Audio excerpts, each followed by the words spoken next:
सभी को नमस्कार। कैसे हैं आप लोग? आई होप आप सभी बहुत अच्छे होंगे। शुरू करते हैं। ठीक है।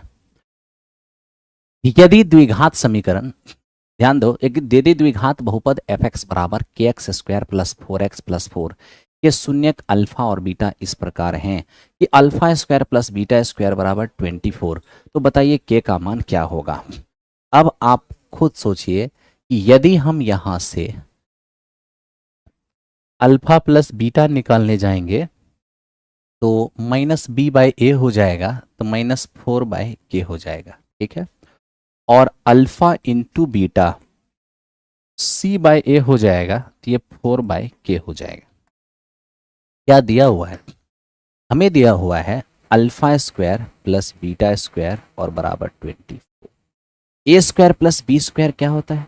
ए प्लस बी का होल स्क्वायर और माइनस क्या 2ab और बराबर यहाँ 24। ये हो जाएगा हमारा 16 और बाई के स्क्वायर और माइनस ये हो जाएगा 8/k और बराबर 20। ठीक है।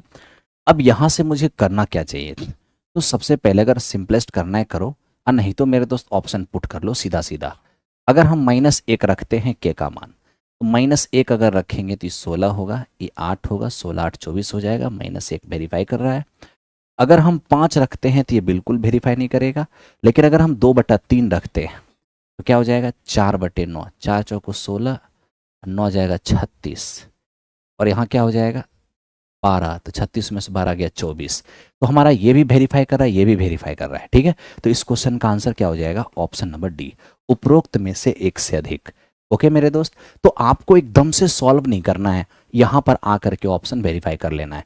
के का मान ऑप्शन नंबर ए और ऑप्शन नंबर बी दोनों हो सकता है, इसलिए इस क्वेश्चन का आंसर ऑप्शन नंबर डी हो जाएगा। बाकी सॉल्व करके अपना टाइम बर्बाद बिल्कुल नहीं करना है। ठीक है भाई, चलो नेक्स्ट क्वेश्चन पे चलते हैं। अरे टीआरई में तुझे रिजल्ट चाहिए तो मैं जो कहता हूं बस आप वो करते रहो। ठीक है। ध्यान दो, के का मान ज्ञात कीजिए ताकि निम्न समीकरण युग्म का कोई हल नहीं होगा। अगर इसका कोई हल नहीं है तो इस स्थिति में a1/a2 बराबर b1/b2 does not equals to c1/c2।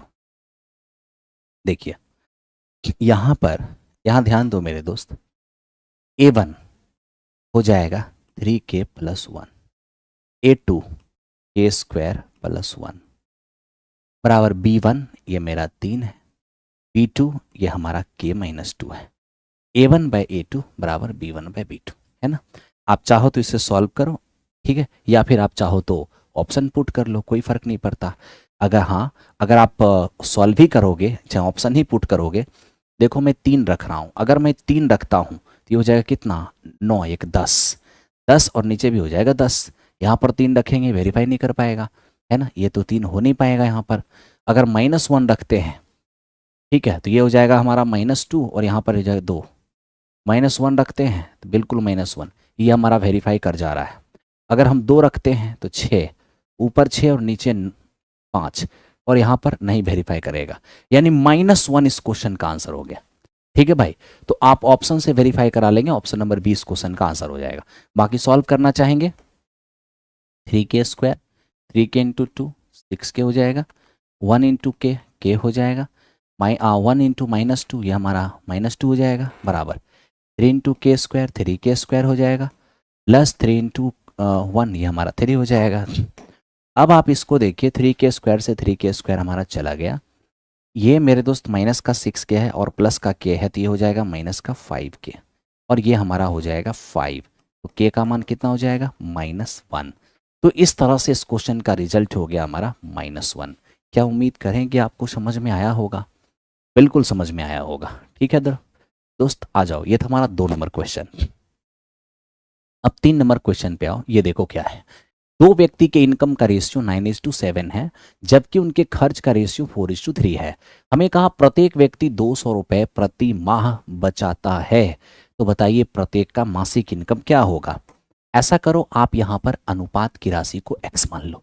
अगर आप अनुपात की राशि x मान लेते हो तो एक का इनकम 9x होगा, दूसरे का इनकम 7x होगा। बिल्कुल मेरे दोस्त, आपको ये पता होना चाहिए कि अगर हम इनकम में से सेविंग्स को हटा दें तो हमारा खर्च ही तो आएगा।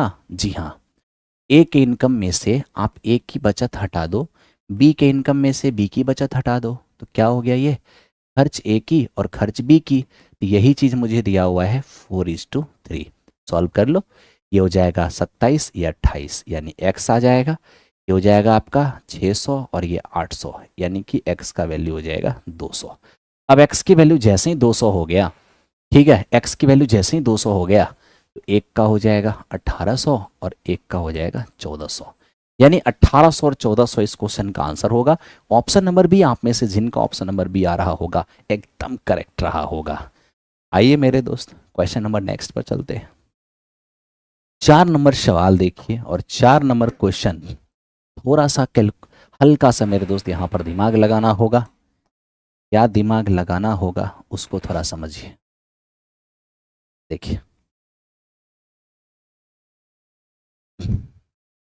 ABCD एक समलंब चतुर्भुज है।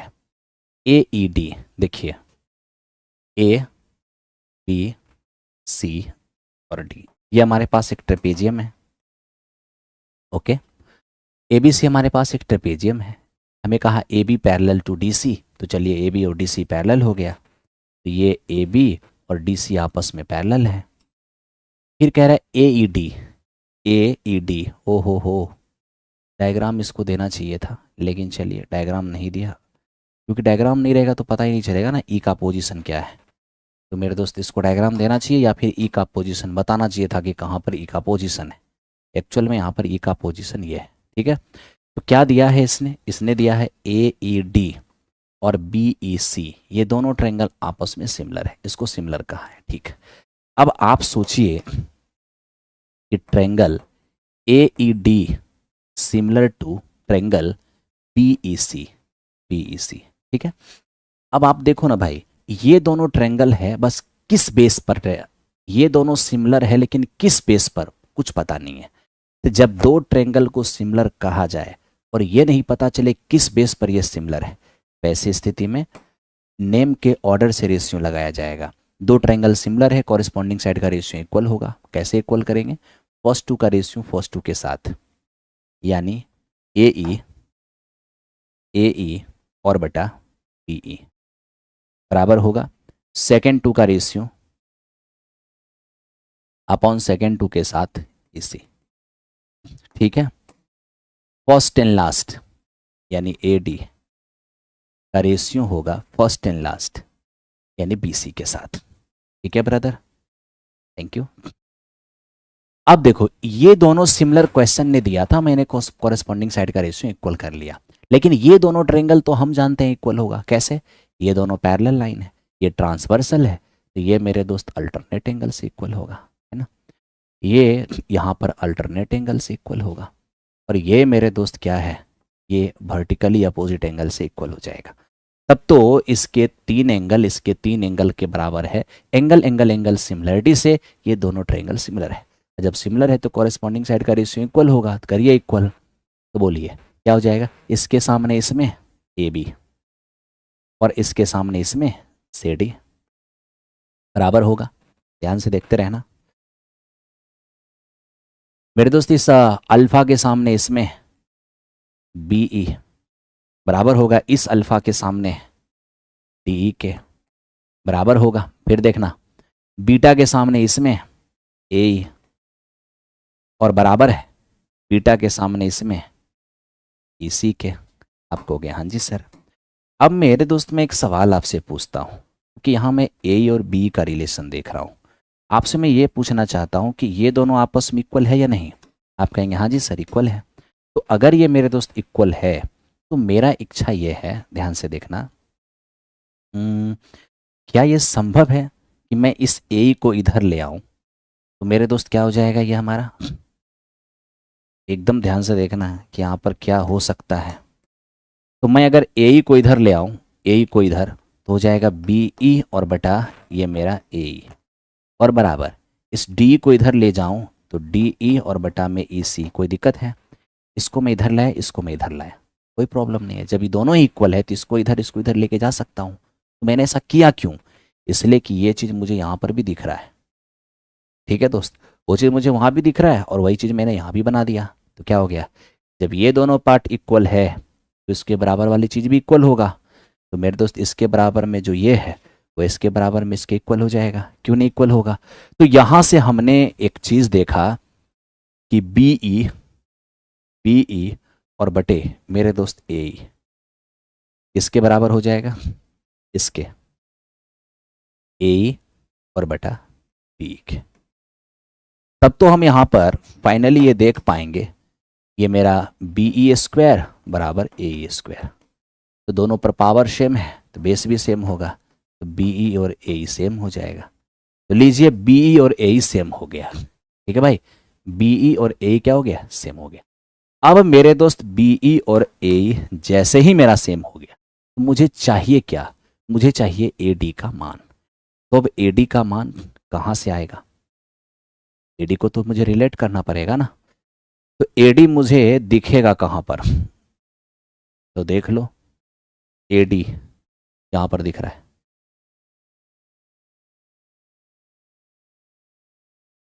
ये यहाँ है। ठीक है, चलो हो गया, कहानी खत्म हो गया। कहोगे वो कैसे खत्म हो गया? मेरे दोस्त एक स्टेप आगे बढ़ो ना। ए ई बताओ, बी ई किसके बराबर है, ए ई के, तो तुम यहां पर ए ई कर लो। ठीक है, बराबर ये मेरे दोस्त हमारा ए डी और बाय में बी सी। मैंने क्या किया, कुछ पता चला? बी ए ई के बराबर था तो बी के जगह पर मैंने ए ई डाल दिया। ऐसे अभी सब कुछ करने की जरूरत नहीं है। ओके, वो कैसे? मेरे दोस्त सीधी सिंपल सी बात है, अब कर दिए तो कर दिए, उतना टेंशन ना लो। तो मैंने बी की जगह पर यहाँ पर ए डाल दिया। अब ये कट के हमारा 1:1 हो गया। 1:1 हो गया तो मतलब क्या है, बी सी इसके बराबर होगा ए डी के, यानी बी सी ए डी आपस में इक्वल हो जाएगा। तो ए डी किसके बराबर होगा, बी सी के। ऑप्शन नंबर बी हो जाएंगे।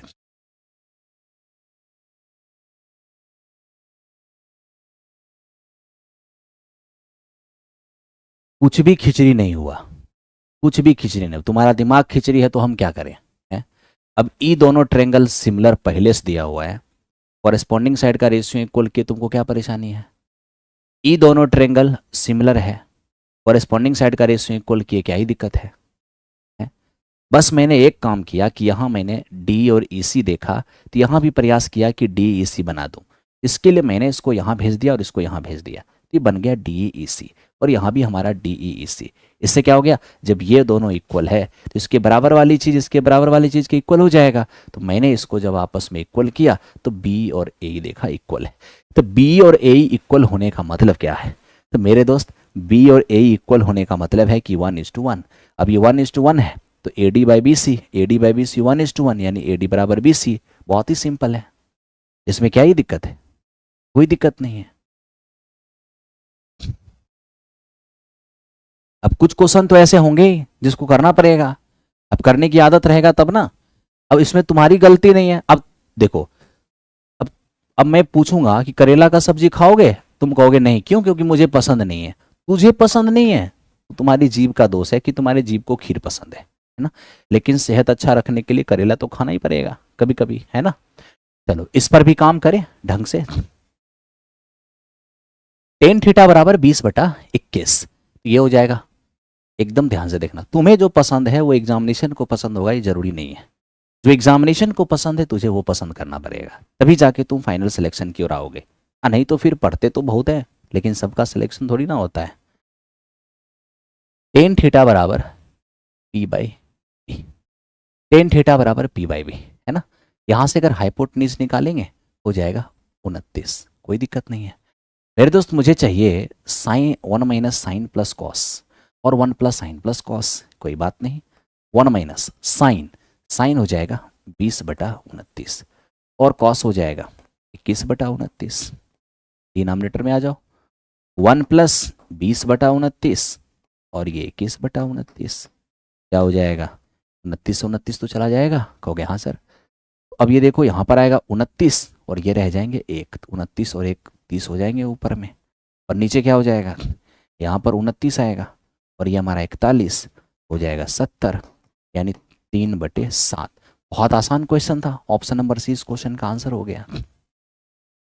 ठीक है ब्रदर, ये था हमारा 5 नंबर।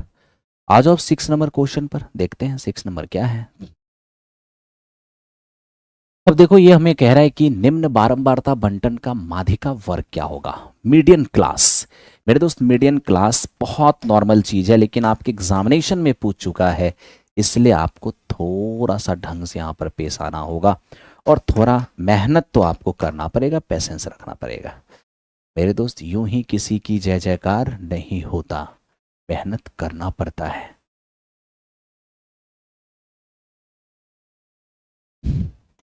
सबने किया है, तुझे भी करना होगा।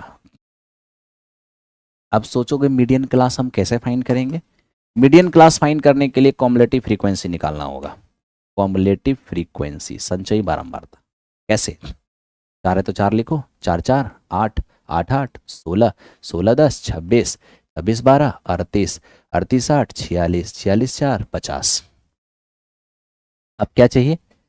सिग्मा एफ, यानी कैपिटल एन। ठीक है, सिग्मा एफ को ही कैपिटल एन भी कहते हैं। क्या है? सभी फ्रीक्वेंसी का योगफल। सभी फ्रीक्वेंसी को जोड़ोगे तो लास्ट कॉम्युलेटिव के बराबर हो जाएगा, ये हो गया 50।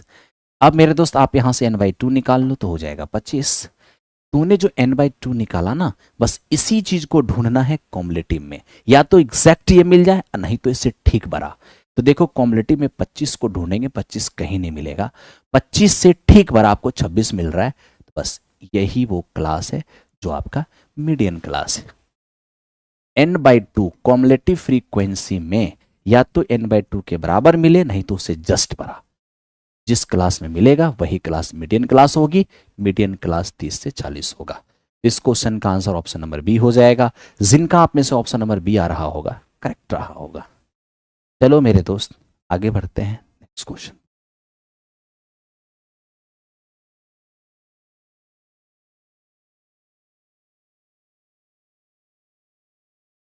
देखो अक्षय कुमार, वो जो आप कह रहे हो ना कि सर 10 बराबर 10 का मान साइन बाय कॉस करके साइन कॉस का रखते हैं तो नहीं बन रहा है, वो तब बनता है जब आपका क्वेश्चन साइन प्लस कॉस और साइन माइनस कॉस, उसके अलावा कोई कांस्टेंट अलग से नहीं होना चाहिए। लेकिन यहाँ पर 1 plus sine plus cos, 1 minus sine plus cos ऐसा था, तो 1 इंक्लूड था ना। अगर 1 नहीं होता तो जो आप कर रहे हैं वो सही होता। ठीक है, हाँ हाँ, हर हर महादेव, मैंने उसकी जानकारी दे दी है। किसी द्विघात समीकरण के शून्यकों का योगफल और गुणनफल क्रमशः -1/2 और 3 है, तो द्विघात समीकरण ज्ञात करें। देखिए क्वाड्रेटिक इक्वेशन जब आप फाइंड करेंगे, x square minus sum of root into x और ये प्रोडक्ट ऑफ रूट बराबर 0, क्या हो जाएगा? एक्स स्क्वायर और माइनस सम ऑफ रूट कितने हैं? -1/2 इंटू एक्स, और प्रोडक्ट ऑफ रूट कितने हैं? ये मेरा -3 है और बराबर 0। आप यहां पर देख लीजिए ये क्या हो जाएगा, 2x स्क्वायर हो जाएगा और प्लस x हो जाएगा और माइनस का 6 बराबर 0, यानी 2x square plus x minus 6 बराबर 0। ऑप्शन नंबर बी इस क्वेश्चन का आंसर हो जाएगा। ठीक है, ऑप्शन नंबर बी इस क्वेश्चन का आंसर हो जाएगा। आ जाओ 8 नंबर को देखते हैं।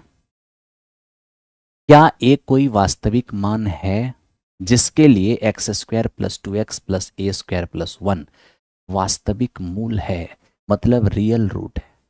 आपको ये पता होना चाहिए कि रूट रियल कब होता है। रूट रियल तब होता है जब d greater than equals to 0, greater than equals to 0।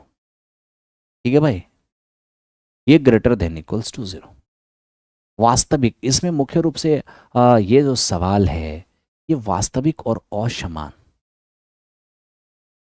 ये वाली फीलिंग्स यहाँ पर रहना चाहिए था, है ना। मूल वास्तविक हो और मेरे दोस्त क्या हो, असमान हो। वास्तविक और असमान वाली फीलिंग्स होता तो ग्रेटर देन इक्वल्स टू 0 नहीं करते, सिर्फ और सिर्फ ग्रेटर देन 0, क्योंकि वास्तविक और असमान होगा तो d ग्रेटर देन 0 होगा। और d ग्रेटर देन 0 कहने का मतलब b square minus 4ac greater than 0। आप देख लो जरा b स्क्वायर, तो b स्क्वायर यानी 2 का स्क्वायर आपका 4 होगा, -4ac a के रूप में यहाँ पर कितना है, तो a के रूप में आपका 1 है, और c, तो c के रूप में यह है a square plus 1 greater than 0। अब देख लो यहाँ पर हम क्या कर सकते हैं, ये 4 माइनस 4a² और माइनस का 4 ग्रेटर देन 0, 4 से 4 तो चला जाएगा, -4a² ग्रेटर देन 0। अब मेरे दोस्त इसका मतलब तो सीधा सीधा हो गया कि -a² ग्रेटर देन 0। अब आपको इसको देख के समझना है, क्या यहाँ ए पॉसिबल है कि कोई रियल वैल्यू हो। मेरे दोस्त एक बात याद रखो, -a² 0 से बड़ा है, क्या ये कहीं से भी सत्य है? नहीं नहीं, बिल्कुल सत्य नहीं है। क्यों? क्योंकि अगर ए अगर हमारा कोई रियल वैल्यू हो, चाहे वो पॉजिटिव हो चाहे नेगेटिव, जब हम इसका स्क्वायर करेंगे ना, ऑलवेज पॉजिटिव ही आएगा। तो मेरे दोस्त अगर ये ऑलवेज पॉजिटिव आएगा, तब तो हमारा कहना यह है कि a² तो पॉजिटिव है। तो a² अगर पॉजिटिव वैल्यू है, ध्यान देना, a² अगर पॉजिटिव वैल्यू है और इसके पीछे माइनस लगा है, तब तो ओवरऑल नेगेटिव हो गया। और कोई भी नेगेटिव मान क्या 0 से बड़ा हो सकता है? कभी नहीं हो सकता। कोई भी नेगेटिव वैल्यू 0 से बड़ा नहीं हो सकता। तो जब कोई भी नेगेटिव वैल्यू 0 से बड़ा नहीं हो सकता, इसका मतलब है कि यहाँ पर a जो है वो रियल नहीं होगा। मेरे दोस्त यहाँ पर ए रियल नहीं होगा। क्यों? क्योंकि कोई इमेजिनरी नंबर रखेंगे ना, तभी ये पॉसिबल है।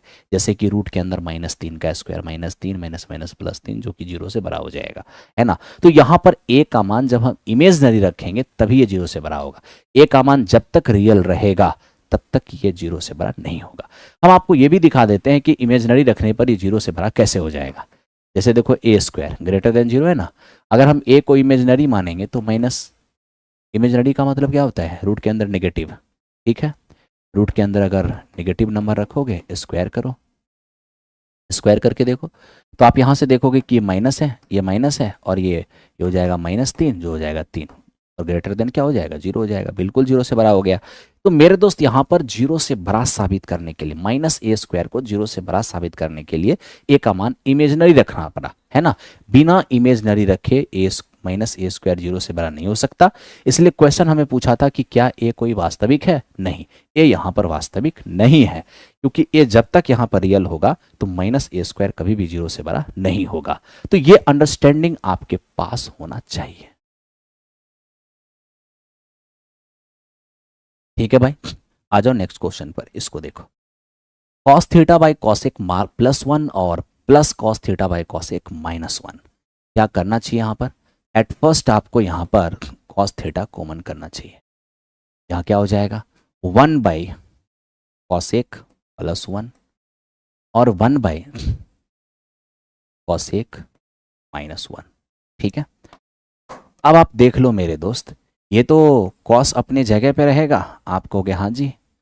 अब ये देखो, a + b × a - b क्या हो जाएगा? a² - b², cos (1) -1। ये यहाँ पर आएगा, यहाँ पर आएगा, 1 से 1 जाएगा, ऊपर में 2 cos 1 रह जाएगा, 2 cos 1। अब सोचो मेरे दोस्त, ये मेरा cos है, ठीक है, और ये cos 1 जो है ना, ये हो जाएगा 1/sin। और ये जो आपका cos 1² -1 है, जो cot² होगा, तो ये हमारा बन जाएगा sin² cos²। ठीक है। अब फाइनली इसको अगर हम काटते हैं, cos से 1 cos चला जाएगा, sin से 1 sin चला जाएगा। मेरे मित्र 2 है, और sin/cos क्या हो जाएगा? ये हमारा 10 हो जाएगा। तो इस तरह से इस क्वेश्चन का आंसर हमारा 210 होगा, है ना। बाकी आप चाहो तो वैल्यू बैठा सकते हो, आप 60 डिग्री या फिर 30 डिग्री कोई भी मान लेकर के बनाना। 45 मत बनाना, क्योंकि 45 बनाओगे तो दोनों ऑप्शन मैच कर जाएगा, है ना। ये ध्यान रखना मेरे दोस्त। चलो, ये था हमारा कौन सा क्वेश्चन? Question number 9। चलते हैं क्वेश्चन नंबर 10 की ओर। ये 10 क्या है? एक समांतर श्रेणी का तीसरा पद 7 है। कह रहा है कि 7वीं पद जो है ना, वो तीसरी पद के 3 गुने से 2 ज्यादा है। मेरे दोस्त, तीसरा पद का मतलब a + 2d, ये हमारा 7 है। सप्तम पद यानी 7वीं पद तीसरे पद के 2 गुने से, 7वीं पद तीसरे पद के 2 गुने नहीं, 3 गुने, 3 गुने। 7वीं पद तीसरे पद के 3 गुने से 2 ज्यादा है। तो मेरे दोस्त, 7वीं पद तो a + 6d हो जाएगा ना, और तीसरा पद हमारा 7 है, 7 × 21 और 2 23 हो जाएगा।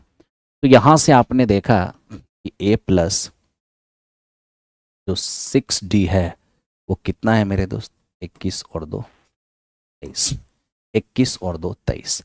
अब आप यहां पर इसे घटा दो, ऐसे चला गया, 6 में 2 जाएगा तो 4d हो जाएगा, और ये 23 में 7 गया तो 16। ये d का मान कितना हो गया, d का मान कितना हो गया, 4 हो गया। अब d का मान मेरे दोस्त अगर मेरा 4 हो गया, ठीक है, तो a का मान क्या होगा, a का मान यहां से देख लो, a प्लस 2 इंटू 4 बराबर 7, a का मान -1 हो जाएगा है? और मुझे क्या चाहिए, और मुझे 20 पदों का योग चाहिए। अगर मुझे 20 पदों का योगफल चाहिए तो 20/2 2a plus n-1 into D, ये हो जाएगा हमारा 10, 73 और -2 74, यानी 740। हमें कहा था कि फर्स्ट टर्म, कॉमन डिफरेंस और प्रथम 20 पदों का योगफल ज्ञात करने, ठीक है। तो यदि हमें उसने हमें कह दिया कि find common difference of the first number, क्या क्या लिख रहा है, कुछ अजीब सी बात है। तो मेरे दोस्त यहाँ पर 740 प्लस में ये अपना 4 है और ये माइनस में 1 है। अगर इन सब का योगफल इसने मांगा होता तो क्या होता, कैलकुलेशन देखो, कैलकुलेशन देखो। तो मेरे दोस्त यहाँ से हम यही देख पा रहे हैं, जो इन्फॉर्मेशन दिया है उसके अकॉर्डिंग कुछ पता ही नहीं चल रहा है क्वेश्चन इसने क्या पूछा और क्या आंसर डाला। फर्स्ट टर्म, कॉमन डिफरेंस और प्रथम 20 पदों का योगफल ज्ञात करें, 3 सवाल हमसे पूछा है। तो 3 सवाल पूछा है, तो फर्स्ट टर्म हमारा -1 हो गया, कॉमन डिफरेंस हमारे पास मेरे दोस्त 4 हो गया, और प्रथम 20 पदों का योगफल जो है ये मेरे दोस्त क्या है, 740। तो इसके अकॉर्डिंग आंसर बनाता है ना, नन ऑफ दिस आंसर हो जाएगा, नन ऑफ दिस इस क्वेश्चन का आंसर होगा, नन ऑफ दिस। ओके मेरे दोस्त, आ जाओ नेक्स्ट क्वेश्चन पर चलते हैं। Question number 11। अब देखिए ये क्या है, हमें कहा एक पॉइंट P से एक सर्कल पर स्पर्श रेखा, एकदम ध्यान से देखना है,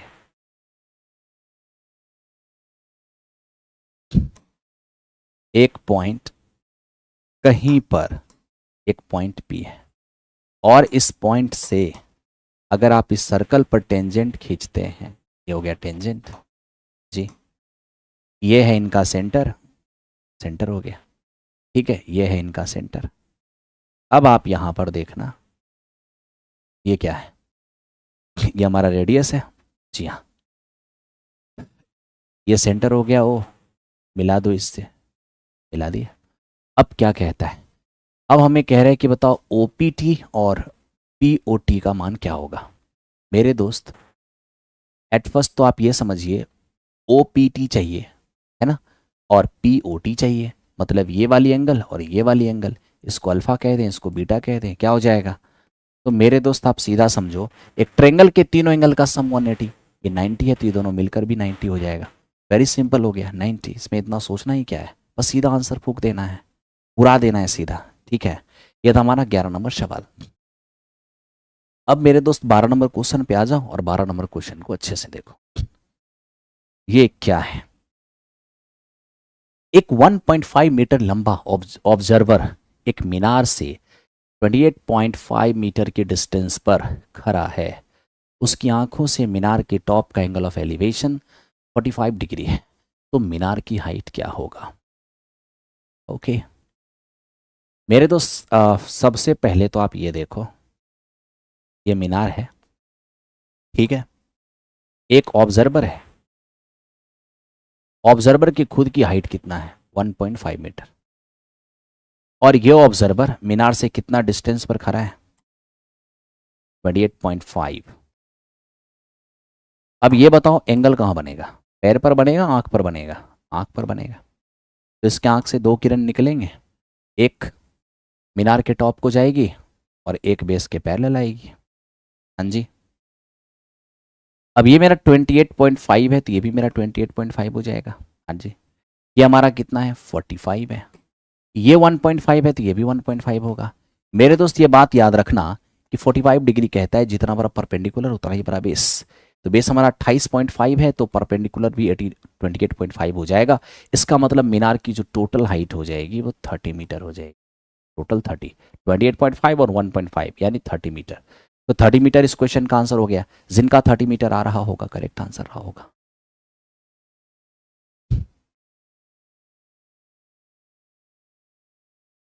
पंकज 1 2 3 4 आपका आने वाला टाइम अच्छा हो, बस यही कामना करता हूँ। ठीक है मेरे दोस्त, अब इसको देखो। कॉस प्लस कॉस स्क्वायर बराबर 1, साइन स्क्वायर प्लस साइन की पावर 4 क्या होगा। 1.0 के अंदर ऐसा सवाल आया था। ठीक है, 1.0 के अंदर ऐसा सवाल आया था, तो रिजल्ट आपका 1 हो जाएगा। कैसे, तो इसके लिए थोड़ा देख लीजिए एक्सप्लेनेशन। आप इस पार कॉस ए को रख लो। ठीक है, कॉस स्क्वायर को जैसे ही उस पार ले जाओगे तो 1 माइनस कॉस स्क्वायर हो जाएगा। जी हाँ, ये आपका कॉस ए है और ये हो जाएगा 1 माइनस कॉस स्क्वायर यानी कि साइन स्क्वायर। अब मुझे इतना बताओ मेरे दोस्त, अगर साइन स्क्वायर हमारा कॉस के बराबर है और मैं अगर बोथ साइड स्क्वायर कर लूँ तो क्या लगता है कॉस स्क्वायर ये हमारे साइन की पावर 4 के बराबर नहीं हो जाएगा। बिल्कुल। तो इस क्वेश्चन के अंदर कहीं भी मैं साइन को कॉस में कन्वर्ट करूंगा पावर आधा हो जाएगा, साइन को कॉस में चेंज करूंगा पावर आधा हो जाएगा। ठीक है, तो ऐसा करो, आप साइन को कॉस में चेंज कर लो, तो साइन को कॉस में चेंज करोगे पावर आधा हो जाएगा। तो देखो साइन को कॉस में चेंज करेंगे ना तो कॉस तो बन जाएगा, ये साइन वाला कॉस तो बन जाएगा, लेकिन पावर 2 है तो पावर 1 रह जाएगा। यहाँ भी साइन को कॉस में चेंज करेंगे कॉस तो बन जाएगा, लेकिन पावर 4 है तो पावर 2 हो जाएगा। तो इस तरह से आपका question cos plus cos square में कन्वर्ट हो गया और इसी की वैल्यू 1 दिया हुआ है, आप आराम से 1 लिख सकते हो, कोई दिक्कत नहीं है। अरे मेरे दोस्त अभी यहाँ पर तो पावर 4 तक गया है, यहाँ पर पावर 12 तक जाएगा, है ना। हम वो भी क्वेश्चन लेंगे धीरे धीरे करके, इसका आगे का फॉर्मेट भी लेंगे, है ना। अब देखो इसको, ये क्या है, एक थैले में 3 हरा 4 नीला और 2 संतरे रंग की कंचे हैं। एक कंचा बिना देखे निकाला जाता है, संतरे रंग का कंचा नहीं प्राप्त होने की प्रोबेबिलिटी क्या होगा। अगर वो कंचा संतरे रंग की नहीं होगी, इसका मतलब है कि वो है, इसका मतलब वो नीला और हरा में से होगा, हाँ या ना। यदि वो ऑरेंज कलर का नहीं होगा तो ब्लू और ग्रीन में से होगा, यानी कि 3 और 4 7 में से होगा। तो सीधा सीधा अपना प्रोबेबिलिटी क्या होगा, मैं एक कंचा निकालूं और वो संतरे की कलर का नहीं होगा तो ग्रीन और क्या नीला होगा। तो ग्रीन और नीला मतलब 3 और 4 7, इस 7 में से कोई एक होगा। लेकिन मैंने निकाला था किस में से, 3 4 7 और 2 9 में से मैंने एक निकाला था, तो रिजल्ट हो जाएगा 7/9। तो 7/9 इस क्वेश्चन का आंसर होगा, कोई प्रॉब्लम नहीं होगा। ठीक है मेरे दोस्त, चलो ये था हमारा 14 नंबर क्वेश्चन। अब आते हैं 15 नंबर क्वेश्चन पर। हमें कहा कि वाई एक्सिस पर वो कौन सा पॉइंट है जिससे ये दोनों पॉइंट इक्विडिस्टेंट है, इक्विडिस्टेंट यानी समान दूरी पर। अब आप मुझे बताओ ना, अगर मैं कोई पॉइंट वाई एक्सिस पर लेता हूं तो वहां पर y की वैल्यू तो होगा लेकिन x की वैल्यू 0 होगा। क्यों, क्योंकि y एक्सिस पर कोई भी पॉइंट होगा तो 0, y के फॉर्म में होगा, y का मान होगा लेकिन x का मान नहीं होगा। ठीक है, अब इसको मेरे दोस्त आप पॉइंट ए मान लो और इसे आप पॉइंट बी मान लो। ओके, पॉइंट बी मान लो। हमें यही तो कहा है कि सर वाई एक्सिस पर जो पॉइंट है उससे ये दोनों पॉइंट इक्विडिस्टेंट है। इक्विडिस्टेंट इट मीन्स ये डिस्टेंस और ये डिस्टेंस इक्वल हो जाएगा। ठीक है, क्या बताऊं यहां पर, अब ये बताओ जब दोनों ही डिस्टेंस इक्वल है यानी एपी का जो डिस्टेंस है वो आपके बीपी के इक्वल है। जब एपी और बीपी इक्वल होगा तो क्या दोनों का स्क्वायर इक्वल नहीं होगा, बिल्कुल इक्वल होगा।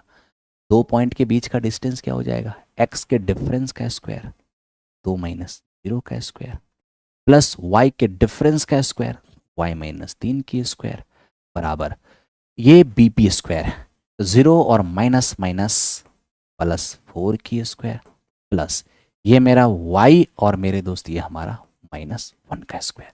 तो इस तरह से हमने दो पॉइंट के बीच के डिस्टेंस को स्क्वायर किया है। आप चाहो तो ऑप्शन पुट कर लो नहीं तो सॉल्व कर लो। ये 4 हो गया, ठीक है भाई, ए स्क्वायर माइनस 2ab और प्लस बी स्क्वायर, यहाँ 16 हो जाएगा, ए स्क्वायर माइनस 2ab और प्लस में बी स्क्वायर। अब यहां से देखना कि वाई स्क्वायर से वाई स्क्वायर चला जाएगा, -6y आ जाएगा उधर से प्लस 2y और ये 16 1 17 17 में 13 जाके घटेगा तो 4 हो जाएगा। y की वैल्यू क्या होगा -1। तो मेरे दोस्त हमारा जो पॉइंट हो जाएगा वो पॉइंट क्या होगा 0, -1। आप ऑप्शन पुट कर लेते ज़्यादा बेहतर रहता। ऐसी सिचुएशन में ऑप्शन ही पुट करना चाहिए, ठीक है। ज़्यादा दिमाग नहीं लगाना चाहिए, इस तरह से आपको सॉल्व नहीं करना है, ठीक है। लेकिन कभी कभी क्या होता है कि टीआरई के अंदर हम लोग सॉल्व करते हैं तो एग्जैक्ट आंसर आता है तो हम लगाते हैं, तो कभी कभी ऐसा हो जाता है, लेकिन इन सब केस में ऐसा नहीं होता। इन सब केस में आप वैल्यू डायरेक्ट पुट कर सकते हो, ठीक है। चलो नेक्स्ट क्वेश्चन। अब इसे देखना, ये क्या है। एक वृत्ताकार ट्रैक की इंटरनल और एक्सटर्नल जो सरकमफेरेंस है वो 352 और 396 मीटर है। ट्रैक की विड्थ क्या हो जाएगी, ट्रैक की चौड़ाई क्या होगी। अब देखो भाई, सर्कुलर, एकदम ध्यान से देखना। ये है वृत्ताकार ट्रैक, ये रहा आपका ट्रैक, है ना। इसका आपसे मैं अगर ये कहूँ कि मेरे दोस्त ये इंटरनल रेडियस है और ये मेरा एक्सटर्नल रेडियस है, ठीक है, तो ये रास्ते की चौड़ाई क्या हो जाएगी। तो इसके लिए बड़ी आर में छोटी आर हटा दो, बड़ी आर माइनस छोटी आर, यही तो रास्ते की चौड़ाई होगा, बड़ी आर माइनस छोटी आर। तो अब ये आएगा कहाँ से, बड़ी आर माइनस छोटी आर। तो देखो आपको दोनों का सरकमफेरेंस दिया है। बड़े वृत्त की परिधि 2 पाई बड़ी आर हो जाएगा, छोटे का हो जाएगा 2 पाई छोटी आर। अब इन दोनों का अगर हम डिफरेंस ले लें डायरेक्ट, तो बोलिए डिफरेंस कितना आ जाएगा। तो मेरे दोस्त डिफरेंस आ जाएगा 396 को घटा दो ना, 396 में ये 4 और ये 4 44 हो जाएगा, 44 लिखो सीधा। अब देखो 2 पाई यहाँ से कॉमन आने वाले हैं, ये बड़ी आर और माइनस छोटी आर बराबर 44। तो यहाँ से हम देखेंगे कि 22 उदुनी हो जाएगा 44, यहाँ से r माइनस आर कितने होंगे 7 1 जा 7, यानी कि हमारा 7 मीटर इस क्वेश्चन का रिजल्ट हो जाएगा, 7 मीटर। तो आप आराम से 7 मीटर ले आओगे, ये रास्ते की चौड़ाई हो गया, कोई दिक्कत नहीं होना चाहिए, ठीक है दोस्त। चलते हैं कितना 17 नंबर क्वेश्चन पर। यदि एक वृत्त के त्रिज्यखंड का क्षेत्रफल वृत्त के क्षेत्रफल का 7/20 भाग है, तो बताइए वृत्तखंड का कोण क्या हो जाएगा। कोई बात नहीं मेरे दोस्त, आप यहाँ देखो, त्रिज्यखंड का क्षेत्रफल है वृत्त के क्षेत्रफल का, तो त्रिज्यखंड का क्षेत्रफल होता है θ/360 पाई आर स्क्वायर, ठीक है। और वृत्त का क्षेत्रफल क्या होता है, पाई आर स्क्वायर होता है। Area of sector, area of circle का, सेक्टर का एरिया सर्कल के एरिया के 7/20 के बराबर है ना। एक त्रिज्यखंड का एरिया वृत्त के एरिया के 7/20 के बराबर है। पायर स्क्वायर से पायर स्क्वायर तो कैंसिल आउट हो ही गया, है जी। और ये 20 से मेरे दोस्त हमारा 18 बार में कट गया। थीटा की वैल्यू क्या होगा 18 7 126। तो इस क्वेश्चन का आंसर 126 हो गया, 126 डिग्री इस क्वेश्चन का रिजल्ट। सभी लोग सही आंसर दे रहे हैं, बहुत अच्छा लग रहा है।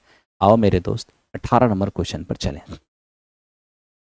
देखो ये कहा अंकित और अमित के आयु का प्रोडक्ट है 240, ठीक है। यदि अमित की आयु का 2 गुना अंकित की आयु से 4 वर्ष अधिक है तो अमित की आयु क्या होगा। ये क्वाड्रेटिक इक्वेशन, ये क्वाड्रेटिक इक्वेशन बनेगा, ठीक है। चलो कोई नहीं, पहले तो एक चीज़ देख लेते हैं। अमित के आयु का डबल अंकित से 4 ज़्यादा है। जब अमित को हम डबल करते हैं तो अंकित से 4 ज़्यादा होता है, यानी बिना डबल किए अंकित ज़्यादा होगा अमित से, यानी अमित हो जाएगा कम, ठीक है। तो अमित हो जाएगा कम, तो क्या करना है ये देख लो यहाँ पर मेरे दोस्त। यहाँ देखना, ये अंकित की बात है और मेरे दोस्त ये अमित की बात है। थोड़ा दिमाग लगा के बनाओगे तो तुरंत बनाओगे, नहीं तो बेसिक से बनाना होगा। अब दोनों का प्रोडक्ट अगर 240 है, एक को x मान लोगे, एक हो जाएगा 240/x। कैसे, अरे मेरे दोस्त अंकित इंटू अमित बराबर 240, एक, ठीक है। एक को x मानेंगे, दूसरा क्या होगा x उधर जाके भाग में ही तो होगा। अब दोनों को गुना करके देख लो, 240 आ जाएगा। क्या कहता है अब हमें कहता है कि अमित को डबल कर दो। अगर अमित को आप डबल करते हो 240/x, अगर अमित को आप डबल करते हो, ठीक है, तो अंकित के आयु से 4 वर्ष ज्यादा। अंकित को जब, ध्यान देना अच्छे से, तुम जब अमित को डबल किए तो अंकित से 4 वर्ष ज्यादा हो गया, ये हो गया। ठीक है, तो मेरे दोस्त एक काम कर सकते थे, मुझे अमित के बारे में पूछा था ना, तो अमित को ही एक्स मान लेते तो ज़्यादा अच्छा होता है, एक ही बार में आ जाता, उतना टेंशन क्या लेना था। अमित को एक्स मान लो, तो ये आपका हो जाएगा 240/x, तभी तो प्रोडक्ट 240 होगा। कहोगे हाँ जी सर। अब आपसे क्या बोला है, अमित के आयु को क्या करो आप, डबल करो। अमित के आयु का डबल जो होगा वो अंकित के आयु से 4 वर्ष अधिक होगा। अमित की आयु का डबल अंकित की आयु से 4 वर्ष अधिक हो, तो बताइए अमित का आयु क्या हो जाएगा। ऑप्शन वेरीफाई करा लो। अब ऑप्शन वेरीफाई जैसे ही कराने जाओगे, ये तो वेरीफाई करने से रहा, ये बिल्कुल वेरीफाई नहीं करेगा। 20 रख के देख लो क्या होता है। अगर हम यहाँ पर 20 रखते हैं तो मेरे दोस्त ये 12×4=16 हो जाएगा, और यहाँ पर 20 रखेंगे तो ये भी वेरीफाई नहीं करेगा, ये भी नहीं हो पाया। 12 रख के चेक करते हैं, अगर यहाँ पर 12 रखेंगे तो ये 20×4=24 हो जाएगा, बिल्कुल इधर 24 हो जाएगा और इधर भी हमारा 24 हो जाएगा। तो अमित का आयु हमारा 12 हो जाएगा। बस यहीं पर इसका आंसर ले लो, एकदम बाय ऑप्शन 12 ले लो। टेंशन नहीं लो, टेंशन ज़्यादा लोगे तो गड़बड़ हो जाएगा, पेपर के अंदर गड़बड़ हो जाएगा। अब देखो मेरे दोस्त, ये हमारा क्या है, इसको ध्यान से समझो। ये लॉग है मेरे दोस्त 1/, ये हमारा है log 60⁻³ प्लस 1/, ये हमारा log 60⁻⁴, और 1/, यहाँ पर ये है log 60⁻5। देखना जरा, log a⁻b ये है, ठीक है। आपको पता है इस चीज़ को मेरे दोस्त हम क्या लिख सकते हैं, इस चीज़ को हम लिख सकते हैं log a/log, ठीक है। एकदम अच्छे से, नहीं तो डायरेक्ट ऐसे समझो, log a⁻b को हम 1/log b⁻a लिखते हैं, b⁻a। इस चीज़ को अगर आप ध्यान रखो तो कोई दिक्कत नहीं है। कहने का मतलब क्या है, 1/log b, एकदम यहाँ पॉइंट को समझना अच्छे से, log b⁻a। जब कोई चीज़ इस तरह से रेसिप्रोकल में लिखा है और उसको अगर आप ऊपर लिखते हो, ये दोनों इंटरचेंज हो जाएगा, ए की जगह बी आ जाएगा, बी की जगह ए आ जाएगा, ठीक है। बस इतना ही इसमें चेंज करना है और कुछ नहीं।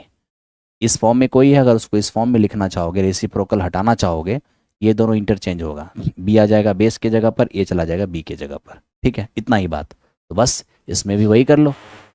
यदि आप इस तरह लिखना चाहोगे, 3 यहाँ आ जाएगा, बेस में 60 आ जाएगा, यहाँ 4 आ जाएगा, बेस में 60 आ जाएगा, यहाँ 5 आ जाएगा, बेस में 60 आ जाएगा।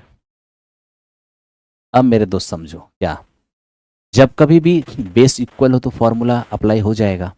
तो log x, log y, log z क्या होगा, log m + n बराबर log m × n होता है। तो log ये 60 बेस में एज इट इज रहेगा, ये 3 × 4 × 5 हो जाएगा। तो फाइनली हमारे पास यहाँ हो जाएगा log ये 60 और बेस में भी 60, तो रिजल्ट कितना होगा 1। क्यों, क्योंकि log a⁻a 1 होता है। तो आप आराम से आंसर लेके आ गए, ठीक है।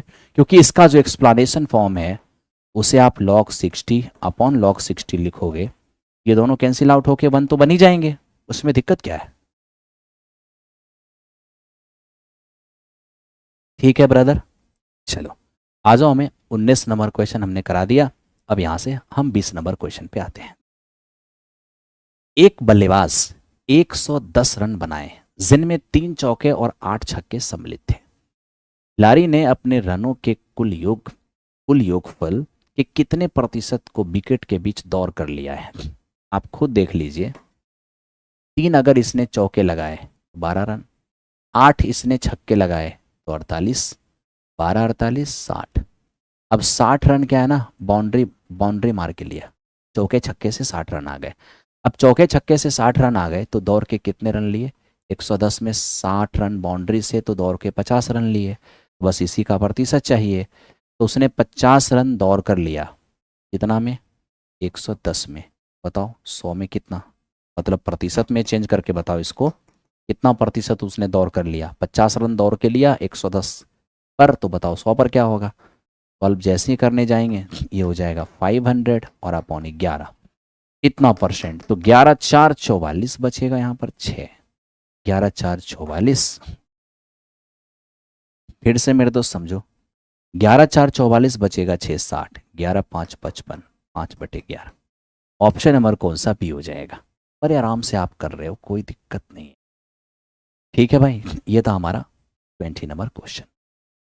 आ जाओ 21 की ओर। मेरे दोस्त ये प्रैक्टिस बैच है पीजीटी के लिए। पीजीटी आप लोग कर रहे हैं ना, पीजीटी में काफ़ी आप लोग को बैच चाहिए होता है, तो पीजीटी के लिए एक शानदार और बेहतरीन पैकेज के साथ ये बैच है। आप इसमें प्रैक्टिस के लिए 4000+ MCQs पूरे पीजीटी मैथ सिलेबस से आप आके कर सकते हैं, है ना। अब देखो इसको, ये क्या है। एक व्यक्ति ने कुछ अंडे 1 रुपए में 2 की दर से खरीदी, इतने ही अंडे 2 रुपए में 3 की दर से खरीदा, और इन सबको 3 रुपए में 5 की दर से बेच दिया, तो कितने प्रतिशत की प्रॉफिट या लॉस हुआ होगा। मेरे दोस्त, एक तरफ आप आर्टिकल लिख लो और एक तरफ आप प्राइस लिख लो। आपने 2 बार परचेज किया है, कोई बात नहीं, बड़े आराम से काम करो, ठीक है। और आपने एक बार में सबको बेच दिया है। परचेज कैसे किया, 1 रुपए में 2 की दर से, पैसे लगाया 1 और अंडे परचेज किए 2। इतने ही अंडे 2 रुपए में 3 की दर से फिर खरीदा, पैसे लगाए 2 और अंडे खरीदे 3। लेकिन इन सबको उसने बेचा 3 रुपए में 5 की दर से। 3 रुपए में 5 की दर से इसने सारे अंडे को बेच दिया। अब मेरे दोस्त यहां देखो, एट फर्स्ट क्वेश्चन ने हमें यह कहा कि जितना अंडा मैं पहली बार खरीदा उतने ही मैं दूसरी बार खरीदा, लेकिन यहां ऐसा तो दिख नहीं रहा है। क्या करना होगा, सेम करना होगा। सेम करना होगा इन दोनों को, लेकिन एलसीएम लेंगे तीनों को, इससे कैलकुलेशन आसान होगा। अब इन तीनों का एलसीएम 30 हो जाएगा, तो देखो 30 बनाने के लिए 15 से मल्टीप्लाई, 30 बनाने के लिए 10 से मल्टीप्लाई। 15 गुनी वस्तु अगर आप खरीदोगे तो 15 गुने पैसे भी लगेंगे, 10 गुनी वस्तु खरीदोगे 10 गुने पैसे भी लगेंगे, है ना। अब यहां देख लो, ये 30 और 30 60। अब तक आपने 60 वस्तु खरीदी है, तो बेचोगे तो 60 हो बेचोगे ना। अभी तक बेच कितने रहे हो, 5, बेचना है 60, यानी 12 गुने। 12 गुने वस्तु बेचने तो 12 गुने पैसे भी लगेंगे, यानी ये हमारा हो जाएगा 36। आप खुद देख लो मेरे दोस्त, ये 35 खरीदने में लगा और बेचकर मुझे 36 मिला। इसका मतलब प्रॉफिट कितना, प्रॉफिट 1 का, कितने का, सीपी 35 × 100। अब यहां पर अगर हम काम करने चले जाए ना, 7 × 5 = 35 और 20 × 5 = 100, तो सीधा सीधा हो जाएगा 2 सहित 6/7%। तो 2 सहित 6/7% इस क्वेश्चन का आंसर है। ऑप्शन नंबर सी हो जाएगा।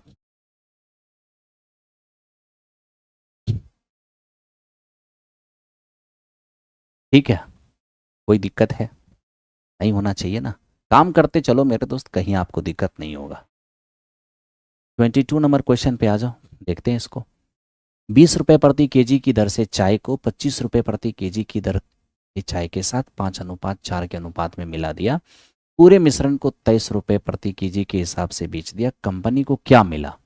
अब देखिए, सबसे पहले आपने क्या किया, आपका जो वजन है, जिसको जिसको आपने मिला 20 रुपए, ध्यान देना 5:4 के अनुपात में आपने मिलाया, तो मिश्रण कितने का बनेगा, 9 केजी का मिश्रण बनेगा। ठीक है, क्या किया आपने, आपने इसको खरीदा था 20 रुपए पर केजी, इसे खरीदा था 25 रुपए पर केजी, तो यहाँ आपको 100 रुपये लग गए थे और यहाँ भी आपको 100 रुपये लग गए। कुल मिला के आपने 200 रुपये लगाया क्या करने में, खरीदने। लेकिन आपने इस सबको बेच दिया 23 रुपये प्रति केजी के हिसाब से, तो हो जाएगा 207। आप ही देखिए, 200 का चीज़ 207 में बेचेंगे, प्रॉफिट 7 की होगी। 200 पर तो 100 पर कितना हो जाएगा, बड़े आराम से आप कर सकते हो 3.5%। तो 3.5% आपकी प्रॉफिट है, बहुत आसानी से आपने किया होगा, कोई दिक्कत आपका नहीं है। मेरे दोस्त, कल रात में, यानी समझिए कि आपका 28 तारीख से मैराथन शुरू हो जाएगा रात में, तो 28 तारीख से आप सब लोग इसके बाद, यानी इस क्लास के बाद एकदम तैयार रहिएगा 100 क्वेश्चन के लिए। पूरी ताकत के साथ हम आपके साथ जुड़ेंगे, और वो जो 100 क्वेश्चन वाली चीज होगी, वो 4, मैं समझिए 28 से शुरू करके 3 तारीख तक, क्योंकि मैंने वादा किया था 500 क्वेश्चन का। अगर मैंने वादा किया था 500 क्वेश्चन का, तो 500 क्वेश्चन मैं पूरा करूंगा, चाहे मुझे जैसे भी करना पड़े। चलो इसको देखो, ए और बी ने मिलकर व्यापार प्रारंभ किया। इसमें ए का निवेश बी के निवेश से 3 गुना है, और ए के निवेश की अवधि बी के निवेश की अवधि का डबल है, यदि वर्ष के अंत में टोटल प्रॉफिट में से बी का पार्ट ये है, तो बताओ टोटल प्रॉफिट क्या रहा होगा। मेरे दोस्त पार्टनरशिप है ना, दो बात का ध्यान रखना होगा, एक इन्वेस्टमेंट क्या है और दूसरा मेरे दोस्त हमारे पास टाइम क्या। अब यहां देखो ए और बी, इन्वेस्टमेंट और टाइम। सबसे पहले मैं आपसे ये पूछता हूं, ए का जो इन्वेस्टमेंट है वो बी का 3 गुना है, ठीक है। अगर ए का इन्वेस्टमेंट बी का 3 गुना है, आप बी के इन्वेस्टमेंट को 1 मान लो, ए का इन्वेस्टमेंट कितना हो जाएगा, 3 हो जाएगा। ए के निवेश की अवधि बी के निवेश का डबल है, तो देखो भाई, अगर मैं इसके टाइम को 1 मान लूँ तो इसका टाइम डबल हो जाएगा। एक बार चेक कर लेते हैं, ए का इन्वेस्टमेंट बी का 3 गुना है, ए का इन्वेस्टमेंट बी का 3 गुना हो गया। ए का टाइम बी के टाइम का डबल है, ए का टाइम बी के टाइम का डबल है। तो चलो इन्वेस्टमेंट भी देख लिया मैंने, टाइम भी देख लिया, अब सीधा सीधा प्रॉफिट को डिफाइन करता हूँ। अगर मैं यहाँ पर प्रॉफिट डिफाइन करने जाऊँगा, क्या बन जाएगा ये, investment into time profit, investment into time, ये मेरा है प्रॉफिट। तो देखिए ये है प्रॉफिट ए की और ये है प्रॉफिट बी की। अकॉर्डिंग टू क्वेश्चन बी की जो प्रॉफिट है वो 4000 है। तब तो टोटल अगर प्रॉफिट हमसे पूछा जाएगा कितना हो जाएगा, 6 और 1 7। तो एक की वैल्यू अगर 400 है तो 7 की वैल्यू क्या हो जाएगा, 28,000 हो जाएगा। तो 28,000 तो यहाँ पर कोई ऑप्शन के अंदर नहीं है, नन ऑफ दिस हो जाएगा, है ना, नन ऑफ दिस हो जाएगा बिल्कुल। चलो नेक्स्ट क्वेश्चन पे आ जाओ, इसको देखते हैं। 24 मैन यानी 24 आदमी 7 घंटे प्रतिदिन काम करके किसी काम को 27 दिन में समाप्त करते हैं, तो 14 आदमी 9 घंटे प्रतिदिन कार्य करके इस काम को कितने दिन में समाप्त करेंगे। अब आप यहां देखो मेरे दोस्त, 24 मैन 7 आवर पर डे काम करते हुए 27 डेज में जो काम कंप्लीट किया, सेम पीस ऑफ वर्क, क्या कह रहे हैं, 14 आदमी 9 घंटे प्रतिदिन काम करते हुए इस काम को कितने दिन में कंप्लीट कर ले। और भी कुछ लिखा है इसके अलावा, और कहीं पर कुछ नहीं लिखा, ठीक है कोई बात नहीं। 14 आदमी 9 घंटे पर डे करते हुए इस काम को कितने दिन में कर लेंगे, बहुत आसान है। तो यहाँ से देखो ये तो हमारा चला गया, 7 2 14 हो जाएगा, 9 से 3 27 हो जाएगा, और 2 से मेरे दोस्त ये 12 हो जाएगा। तो 12 3 36, यानी आप कह सकते हैं कि डी की वैल्यू कितना हो गया, 36। तो 36 इस क्वेश्चन का आंसर है, ऑप्शन नंबर डी। यहाँ भी नन ऑफ दीजी है।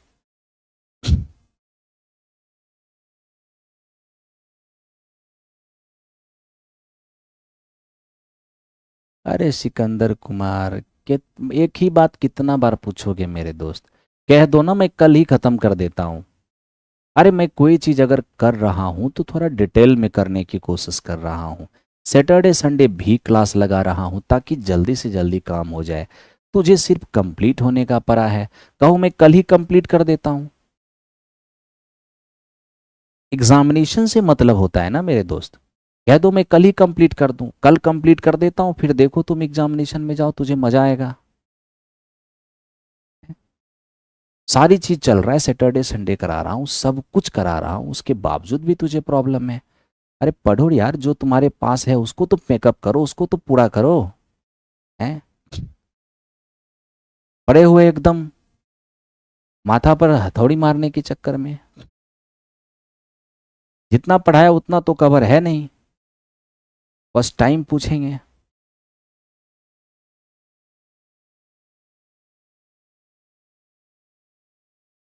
चलो देखो, कर दूंगा कंप्लीट, देख लेता हूँ आज पूरा चीज़, आज पूरा मैं देख लेता हूँ, ठीक है, यहाँ पर क्या बचा हुआ है, और उसको जितना जल्दी हो सकेगा ख़त्म कर देता हूँ। ख़त्म करने से तुझे लग रहा है बहुत मज़ा आ जाएगा, कर देता हूँ, टेंशन मत लो।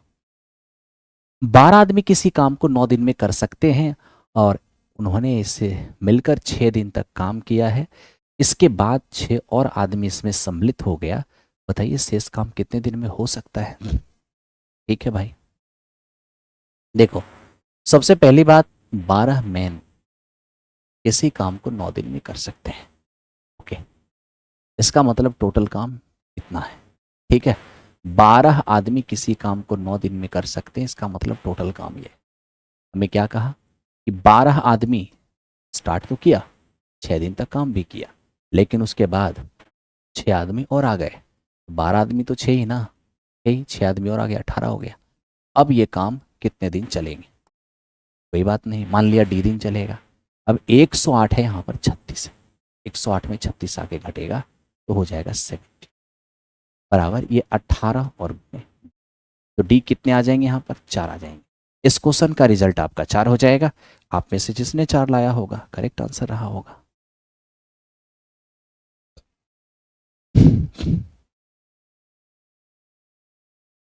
इसको देखो, एक व्यक्ति को 6 किलोमीटर की दूरी 45 मिनट में तय करना है।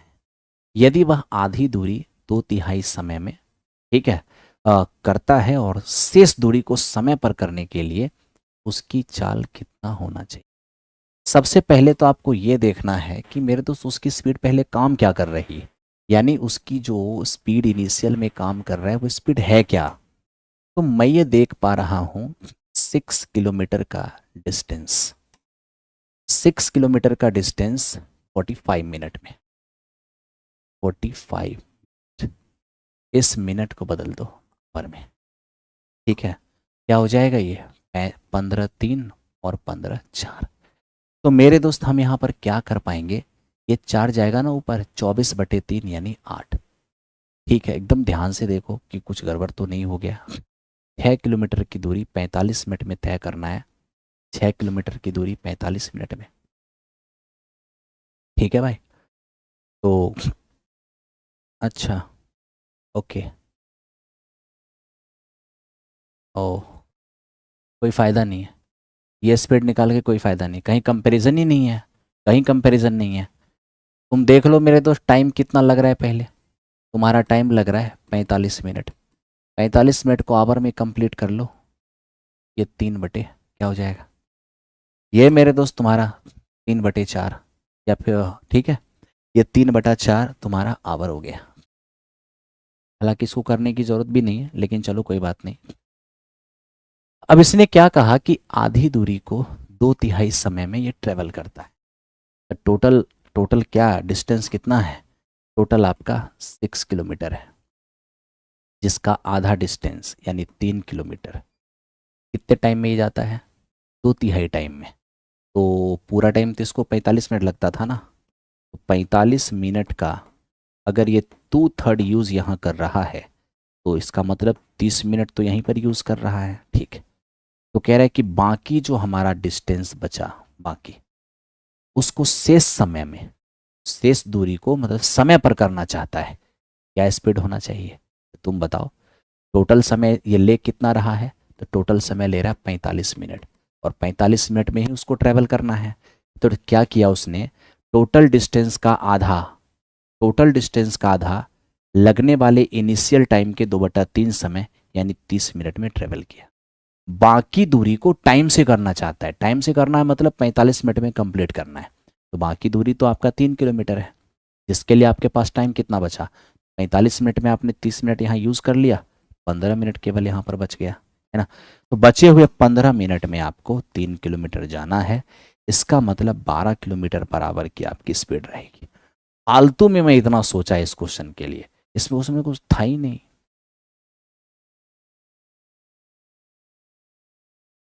फालतू सोच लिया इतना। सर क्वेश्चन नंबर 25 में 2 होगा आंसर।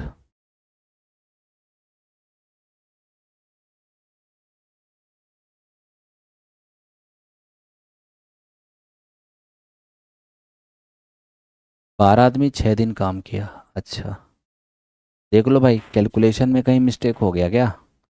अच्छा यहाँ पर हो गया, यहाँ पर 108 में आके 72 घटेगा तो 36 ही बचेंगे ना। तो डी का मान 2 ही होगा, 4 नहीं होगा मेरे दोस्त, 2 ही होगा। हाँ इसमें थोड़ा मिसिंग हुआ था, ठीक। चलो अब इस पर आओ, इसको देखते हैं।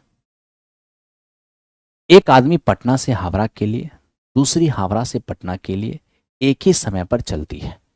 मिलने के बाद ये रेलगाड़ी 9 घंटे और 16 घंटे में अपनी गंतव्य स्थान पर पहुंचती है। इनकी चालों का क्या अनुपात होगा? तो मेरे दोस्त देखो, इनकी स्पीड का क्या रेशियो हो जाएगा, एकदम ध्यान से देख लेना, एकदम ध्यान से देख लो। सबसे पहली बात, पटना से हावड़ा, पटना से हावड़ा जाना इसको, ठीक है, और दूसरी गाड़ी हावड़ा से पटना के लिए।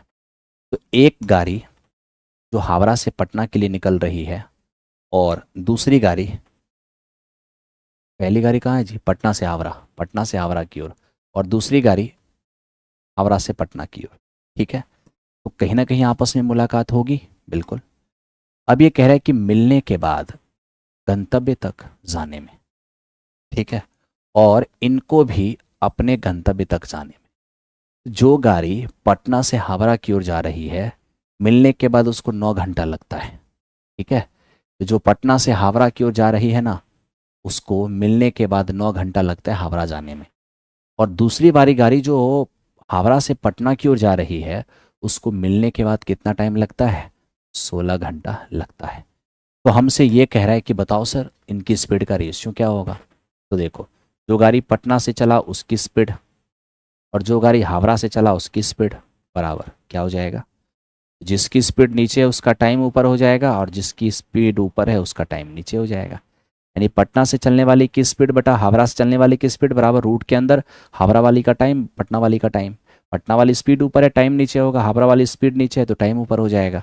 तो मेरे दोस्त आप यहाँ से देख सकते हो, हावड़ा जाने वाले का टाइम कितना है, 9, सॉरी सॉरी मेरे दोस्त, हावड़ा से चलने वाली ट्रेन का टाइम कितना है, 16, और पटना से चलने वाली ट्रेन का टाइम कितना है, 9, यानी 4:3। तो 4:3 इस क्वेश्चन का आंसर होगा, 4:3 इस क्वेश्चन का आंसर हो जाएगा।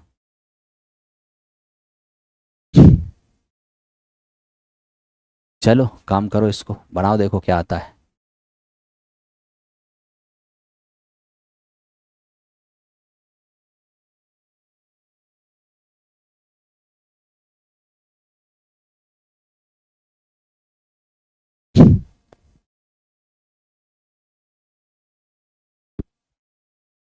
अब इसको देखो मेरे दोस्त, ये क्या है, एक स्टीमर धारा की दिशा में दो बंदरगाह के बीच की दूरी 4 घंटे में और धारा के विपरीत 5 घंटे में तय करती है। यदि धारा की चाल 2 है तो किलोमीटर पर आवर में शांत जल में स्टीमर की चाल क्या हो जाएगी। आप एक काम कीजिए, यहाँ देखिए, डिस्टेंस तो उसने सेम ही ट्रेवल किया है, तो धारा की दिशा में वो जो दूरी गया है, धारा के विपरीत भी उसने वही दूरी तय की है। क्या करें अब, धारा की दिशा में जाओगे ना, नाव प्लस धारा, नाव प्लस धारा यानी कि B+2 की स्पीड काम करेगा और बोट माइनस स्ट्रीम की स्पीड काम करेगा, है। तो उसने क्या किया है, धारा की दिशा में जो दूरी 5 घंटे में गया, ठीक है भाई, धारा की दिशा में सॉरी जो 4 घंटे में गया, धारा की दिशा में जो दूरी 4 घंटे में गया और धारा के विपरीत वही दूरी 5 घंटे में गया, तो दूरी तो सेम ही है, बराबर कर लो, सॉल्व कर लो। 4 बोट और +8, यहाँ पर क्या हो जाएगा, 5 बोट और -10। ओके, अब यहाँ पर हम देख रहे हैं 4 बोट में से 5 बोट आके घटेगा तो माइनस का बोट हो जाएगा और माइनस का 18 हो जाएगा, यानी कि शांत जल में नाव की चाल क्या हो जाएगी, 18। शांत जल में नाव की चाल 18 हो जाएगी, बड़े आराम से कर लोगे, कहीं टेंशन नहीं है। अब मेरे दोस्त इस पे आ जाओ और इसको देखो, ये क्या है, कह रहे 2600 रुपए को 2 भागों में साधारण ब्याज पर उधार दिया गया। पहले भाग पर 10% वार्षिक दर से 5 साल का ब्याज और दूसरे भाग पर 9% वार्षिक दर से 6 साल का ब्याज आपस में इक्वल है। 10% वार्षिक दर पर उसने कितने पैसे लगाए।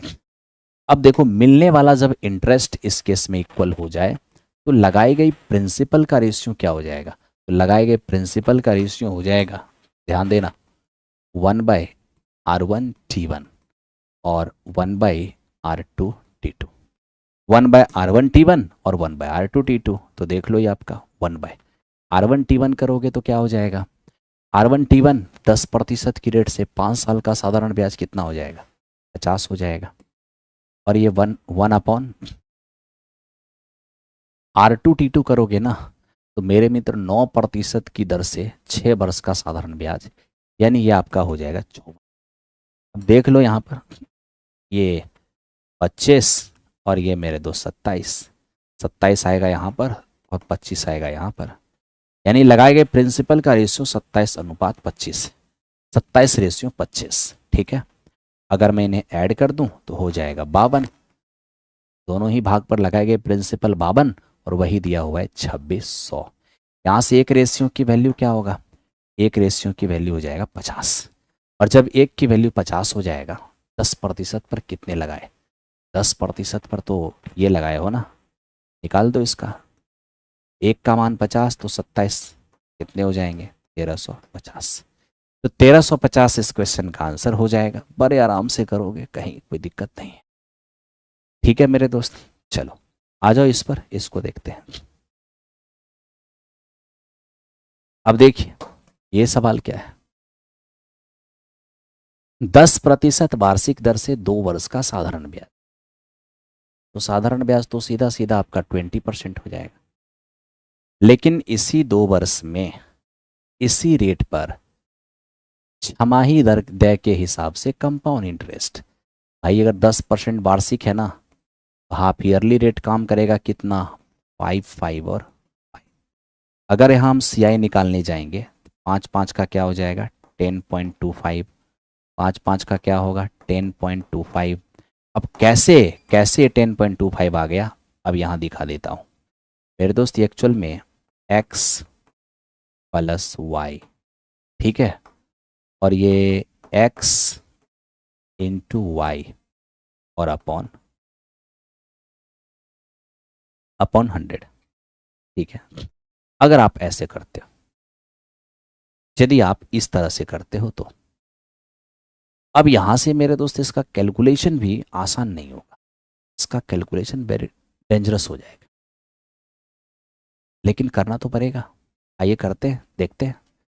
ये हमारा 20.50 हो जाएगा और प्लस 20.50 और इसको मल्टीप्लाई करो, तो मेरे दोस्त 1000 से 25 ज़्यादा है ना, 625, 25 और जोड़ दो 1050 हो जाएंगे, ठीक है। 4 अंक पहले डेसिमल, 2 अंक 6 अंक पहले डेसिमल, 2 2 4 2 6 यहाँ पर आ जाएगा। यानी आपका ये हो जाएगा 1.050625।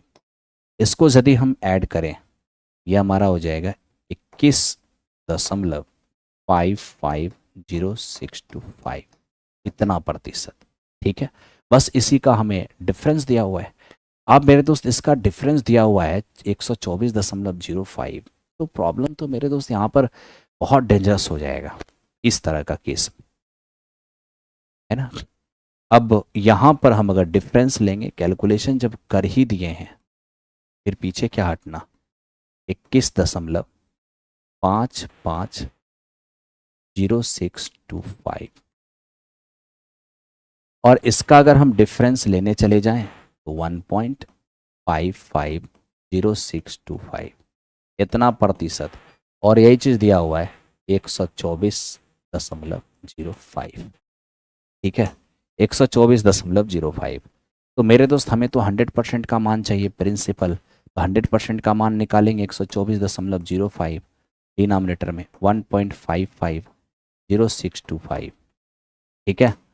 और इनटू क्या 100, डेसिमल हटाएंगे, 2 जीरो तो ऐसे ही चला गया, यहाँ से डेसिमल हटाएंगे तो मेरे दोस्त यहाँ पर एक पर 6 जीरो, 6 जीरो तो ऐसे ही आ जाएगा, ओके। अब इसको कैलकुलेट करना होगा, आप इसको कैलकुलेट करेंगे। आप जैसे इसको कैलकुलेट करेंगे तो मेरे दोस्त यहाँ पर कैलकुलेशन थोड़ा आसान नहीं होगा। देख लो, पहले पहले 3 से काट लो। अगर आप 3 से काटते हो या फिर 15 से काट सकते हो, तो देखो 15 8 120 हो जाएगा, बचेंगे 4, 15 दूनी 30, 10, 15 7 105, 15 से इसको काटो 0, 15 3 45, बच जाएगा 5 56, ठीक है। और 15 3 45, अब बचे कितना 11 112, 112, 15 7 105, बचेगा 7, 15 बचे 75, ठीक है। अब किससे काट सकते हो, तो देख रहे हो यहाँ पर 10 7 17, 4, 125,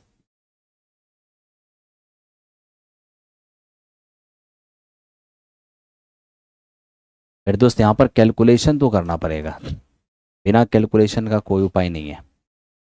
125, 12×96, बिल्कुल। तो मेरे दोस्त ये 125 बार में चला जाएगा इससे। क्यों? 12×96 100 के आसपास है, और ये 12×2 = 24, लगभग 125 बार में, यानी आपको ये 8000 के आसपास दिखेगा। आप कैलकुलेशन करके देखो इसको, आप इसका कैलकुलेशन करके देखो मेरे दोस्त।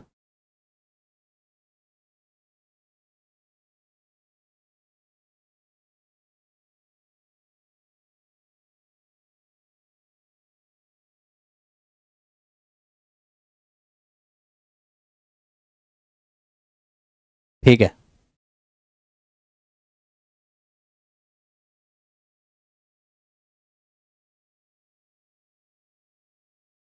बिल्कुल।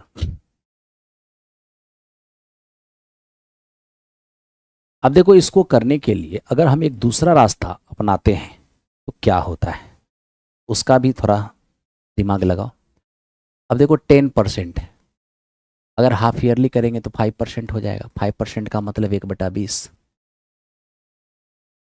5% 1/20। अब यहाँ देखना थोड़ा ध्यान से। अब आप में से बहुत सारे बच्चे इसको इस तरह से काम किए होंगे।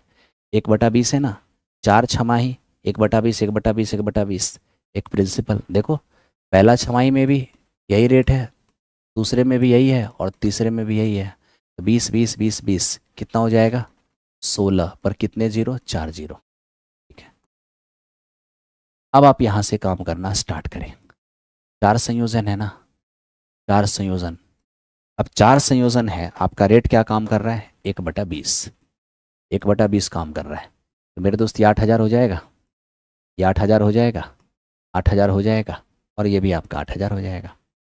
अब देखिए 8000 का 1/20 करेंगे तो 400 हो जाएगा। हाँ जी, 8000 का 1/20 करेंगे 400 हो जाएगा, 8000 का 1/20 करेंगे 400 हो जाएगा, और 400 का 1/20 करेंगे तो 20 हो जाएगा।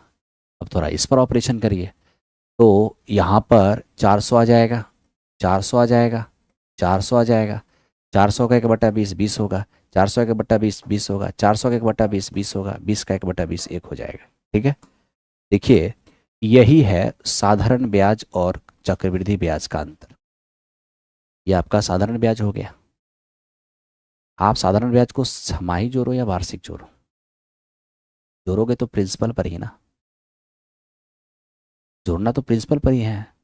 माही जोड़िए, वार्षिक जोड़िए, छमाही, कोई अंतर ही नहीं आएगा। साधारण ब्याज में, कंपाउंड में अंतर आएगा।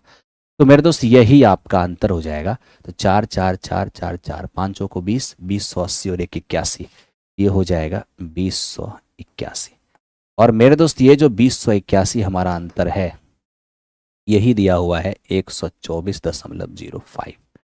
अब यहाँ से अगर हम डेसिमल हटाएं और यहाँ पर जीरो रखें, क्या हो सकता है? आप जब इसको यहाँ से काटना चाहें, ठीक है, तो देखिए ये किस तरह से कट सकता है ये।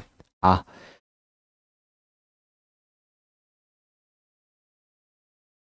ये मेरे दोस्त 12,000 है, ये मेरा 2,000 है। ठीक है, देखो तो 5 5 हो गया, 8 पंचे 40, 4 5 दूनी 10, कितना दिया हुआ है मेरे दोस्त? बैक करके देखो, 124.05 ही है, 05 ही है। ये हमारा हो गया कितना? 1 2 3 4 5 6, अच्छा 2400। 1 मिनट मेरे दोस्त, ये मेरा 2400 है। ठीक है, ये 2481 कितनी बार में जाएगा? 5 बार में जाएगा। एक रेशियो का मान आ जाएगा 1/20, और जब एक का मान 1/20 आ जाएगा तो इसका मान क्या हो जाएगा? इसका 1/20, यानी कितना? 8000। वेरी सिंपल, वेरी सिंपल है। ठीक है, तो ये मेरे दोस्तों आप बहुत आसानी से कर सकते हो, कोई दिक्कत नहीं है। एक बात अपने दिमाग में सेट रखिएगा, इस साधारण ब्याज हम वार्षिक जोड़ें या छमाही जोड़ें, कोई फर्क नहीं पड़ेगा, क्योंकि वहां पर प्रिंसिपल जो है ना, वो मेरे दोस्त, अब क्या है, वार्षिक 10% जोड़ना है तो छमाही 5% जोड़ेंगे, तो 5% जोड़ेंगे तो भी 20% ही होगा। अब वार्षिक 10% के हिसाब से जोड़ेंगे तो भी 2 साल में 20% ही होगा। साधारण ब्याज पर कोई फर्क नहीं पड़ेगा। इसलिए मैंने क्या किया, साधारण को भी छमाही ही जोड़ दिया। ठीक है, तो ये जो मेरे दोस्त है ना, ये एक्चुअल में सिंपल इंटरेस्ट, प्रिंसिपल पर जोड़ा गया इंटरेस्ट, ये आपका सिंपल इंटरेस्ट हो गया।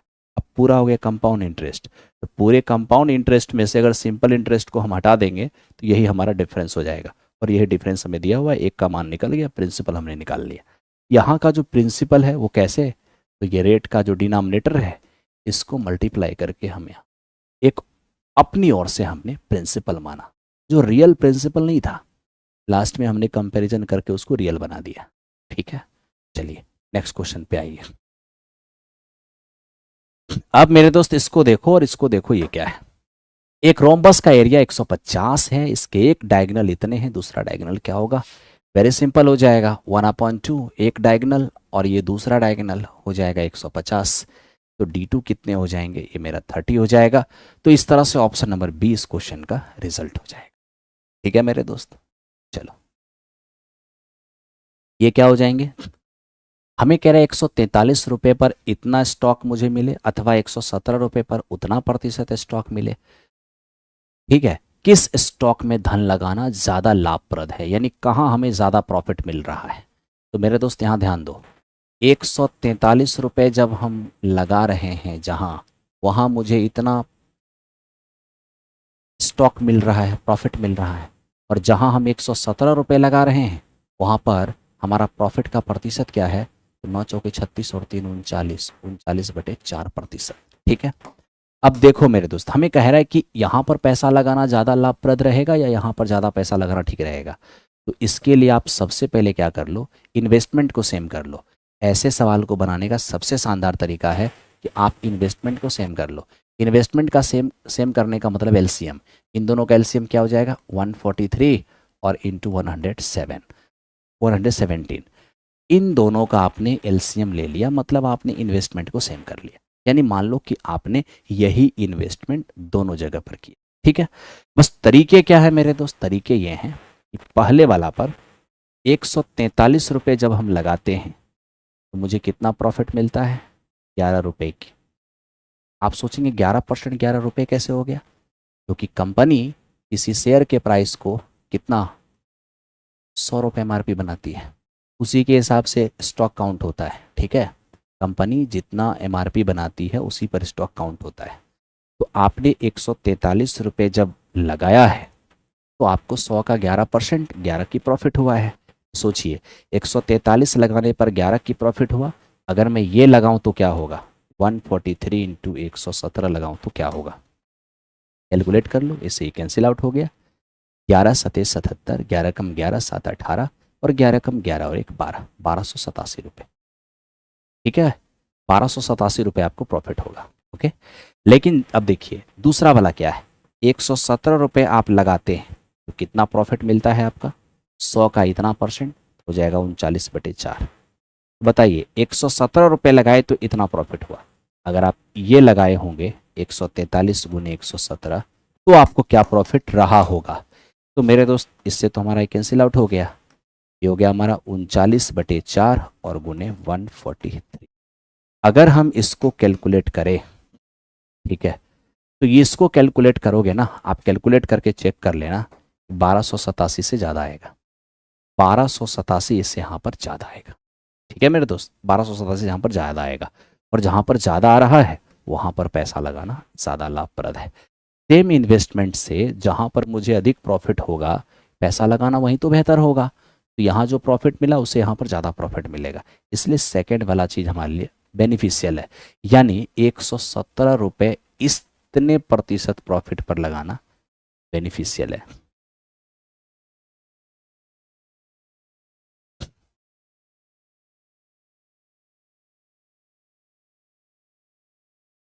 क्या फायदा है पॉलिटिक्स करके, पॉलिटिक्स करने से कुछ होने वाला है? पॉलिटिक्स में कोई किसी का है जी, किसी का नहीं है। चलो ध्यान दो, अब इस पर आ जाओ मेरे दोस्त, इसको देखते हैं ये क्या है। एक प्रश्न पत्र में 2 भाग ए और बी हैं, प्रत्येक भाग में 10 प्रश्न हैं। कितने तरीके से कोई छात्र ए में से 8 और बी में से 5 प्रश्नों को चुन सकता है, चुनना है, सिलेक्शन करना है। ठीक है, अब देखिए हमारे पास 2 भाग हैं, पहला भाग में भी 10 क्वेश्चन है, और मेरे दोस्त दूसरे भाग में भी 10 क्वेश्चन है। हमसे क्या बोला, सेलेक्ट करना है ए में से 8 और बी में से 5। तो ए में से 8 का सिलेक्शन और बी में से 5 का सिलेक्शन। ठीक है, एक बात याद रखना, एन सी आर सॉल्व करो या N C N minus R solve करो, बात एक ही है। एन सी आर सॉल्व करो या N C N minus R solve करो, एक ही बात है दोनों। ठीक है दोस्त, तो 10C8 सॉल्व करो या 10C2 सॉल्व करो, कोई दिक्कत नहीं है। ये तो मेरे दोस्त 5 है, तो इसको क्या करना होगा, 9 8 7 6। ओके, मतलब अगर यहाँ 5 है ना, तो इसको एक एक घटते हुए 5 बार लिखना है और फिर इस 5 को बिल्कुल 1 तक लेके जाना है। ठीक है, अब आप इसको कैलकुलेट करिए, कैलकुलेट करिएगा। 4 दूनी 8 से 8 चला गया आपका, 5 दूनी 10 भी हो गया और 3 3 जा 9 भी हो गया। ये हो जाएगा 10 में 90 का आधा, तो सीधा 45 हो जाएगा। ओके, वो कैसे, अरे मेरे दोस्त NC2 जो होता है ना, वो n इंटू एन माइनस 1/2 होता है। इतना क्या सोचना है, 10 माइनस 1, 10 इंटू 10 माइनस 1, 90, 90 बटा 2 कितना हो जाएगा, 45। और यहाँ पर क्या हो जाएंगे आपके 6 6 36 और मेरे दोस्त साथ में 7। अब ऑप्शन वेरीफाई करा लो, ऑप्शन वेरीफाई कराओगे तो 9 से भी कटना चाहिए और 7 से भी कटना चाहिए। तो देख लो मेरे दोस्त, ये 7 से कट रहा है क्या, बिल्कुल कट रहा है। यहाँ पर देखो, ये 7 दोनों ये भी कट रहा है, तो देख लो 7 से कट रहा है क्या, 7 एकम 7, 4 और 7 6 42, बिल्कुल कट रहा है। अब मेरे दोस्त यहाँ पर थोड़ा सा अप्रॉक्सीमेट करना होगा। अप्रॉक्सीमेट करने का मतलब ये है कि मैं अगर इसको मान लो कि 36 है, यहाँ पर मैं 35 रख लूँ, 35 45 को मल्टीप्लाई करूँ, उतना छोड़ो ना, 40 और 30 देखो 1200 हो जाएगा और 12 सतह 8400 हो जाएगा। 8400 कहने का मतलब है कि ना तो मेरा ये चलेगा ना मेरा ये चलेगा, केवल यही चलेगा। 11,340 है ना, 11,340 अप्रॉक्सीमेट लोगे 11,340 आएगा। देखो ना यहाँ पर 40 और 30, 1200, 12 सतह 8400, 8400 का मतलब क्या है, 10,000 के आसपास आंसर जाएगा। ये 5,000 और 1,000 थोड़ी ना होगा।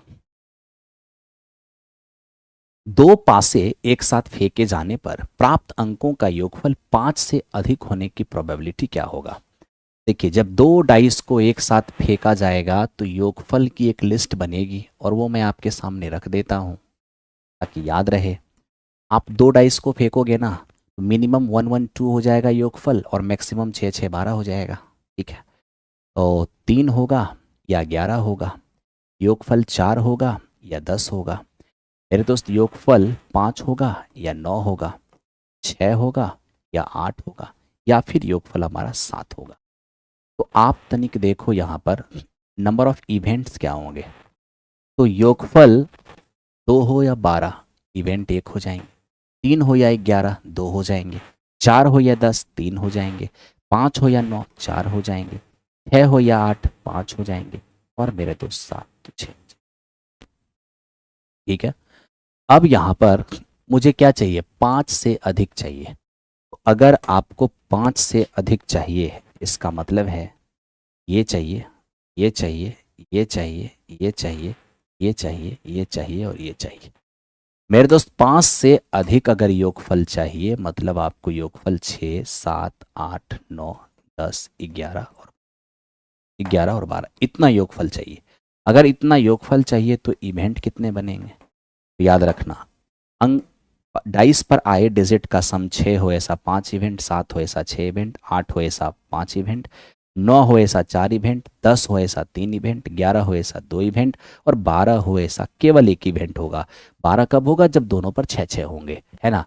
देख लो total number of favourable event कितने हो जाएंगे, 11 5 16 4 20, 20 5 35 और एक हो जाएंगे 36। क्या चाहिए आपको, आपको तो चाहिए प्रोबेबिलिटी।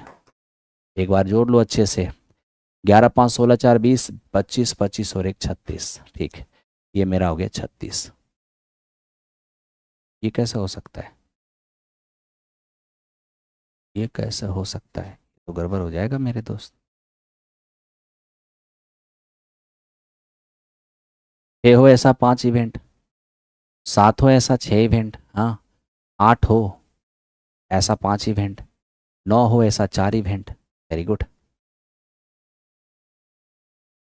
10 हो ऐसा 3 इवेंट है, 11 हो ऐसा 2 इवेंट, 12 ऐसा 1 इवेंट है। मुझे जोड़ने में कुछ गड़बड़ी हो गया हमसे लगता है, जोड़ लो अच्छे से मेरे दोस्त। 11, 11 5 16 4 20 और 20 और 6 26, 26 हो रहा है और मैं 36 लिख रहा हूँ। 26 हो रहा है, 25 हो रहा है, 26 हो रहा है ना। तो आओ मेरे दोस्त 26, और अगर आपने टोटल इवेंट देखा तो 36 हो जाएंगे, यानी आपका रिजल्ट 13/18। आप लोग के कितने आंसर आ रहे हैं?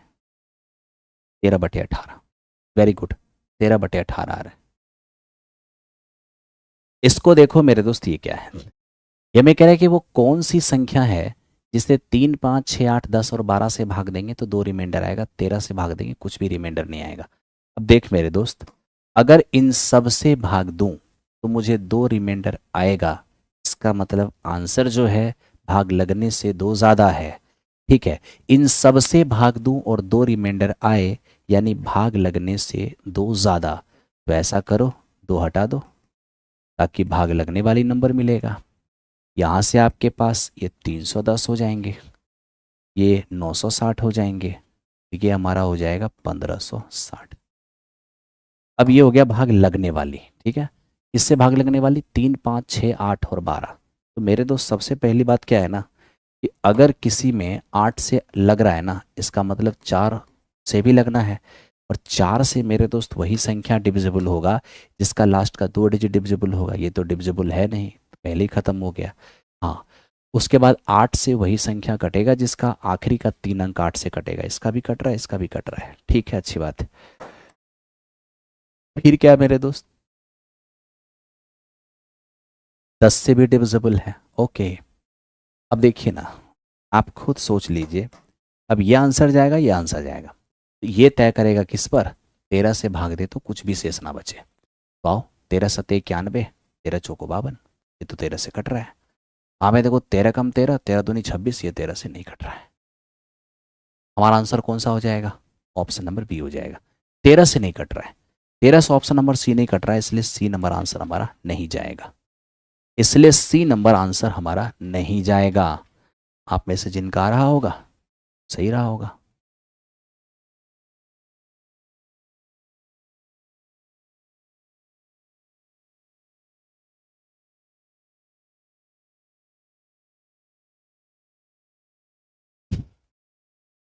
आओ मेरे दोस्त इसको देखते हैं, ये क्या है।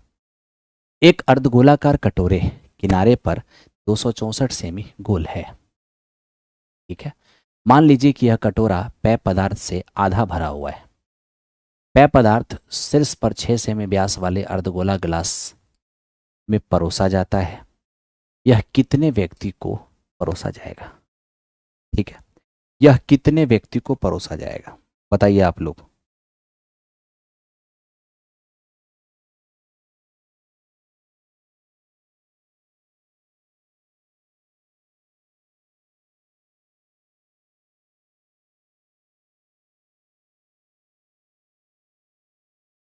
आया आंसर?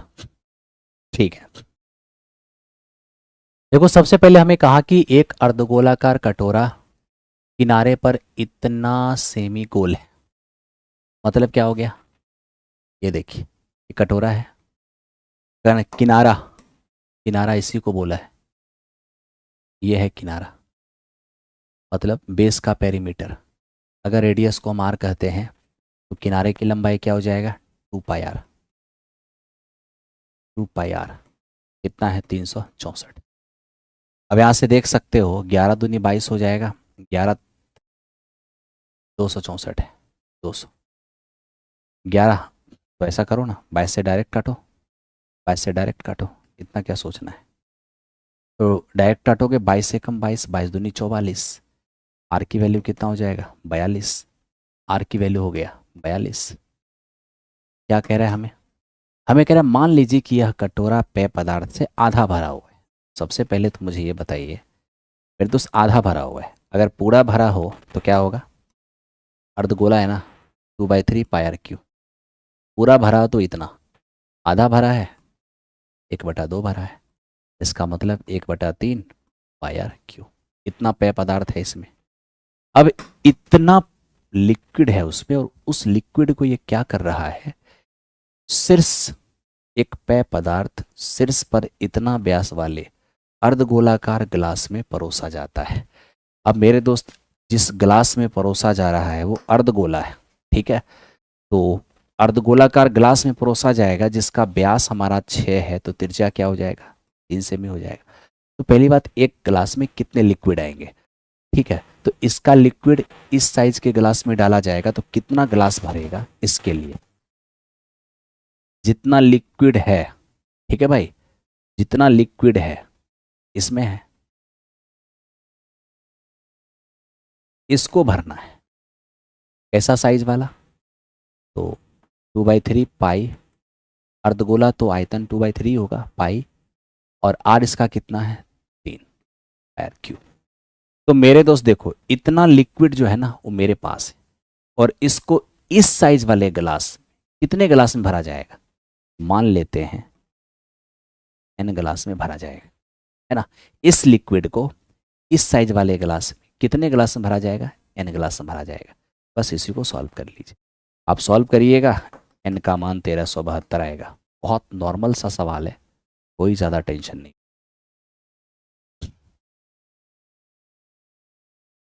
अब इसको देखो मेरे दोस्त, ये क्या है। अब ये हमें कह रहा है कि a+1/a+3 का होल स्क्वायर बराबर 16, जहाँ a एक गैर शून्य वास्तविक संख्या है। a एक गैर शून्य वास्तविक संख्या है, अच्छी बात है।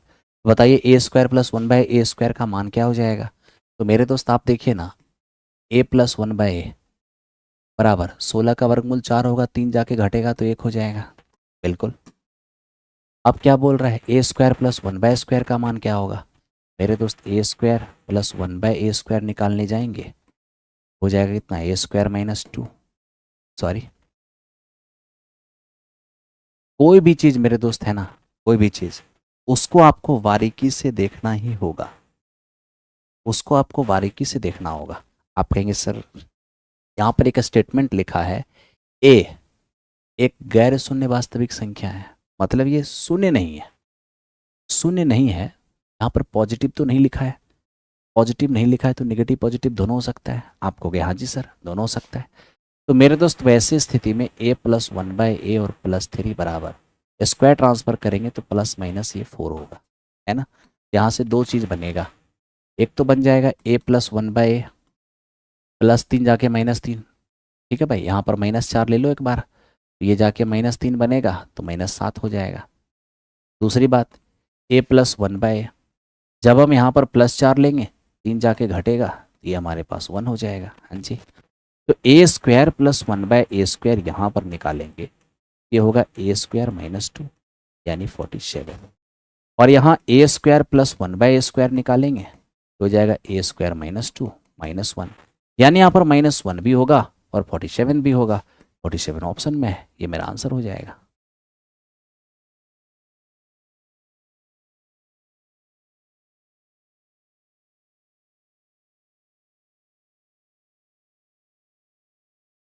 चलो भाई नेक्स्ट क्वेश्चन पे आ जाओ, इसको देखो।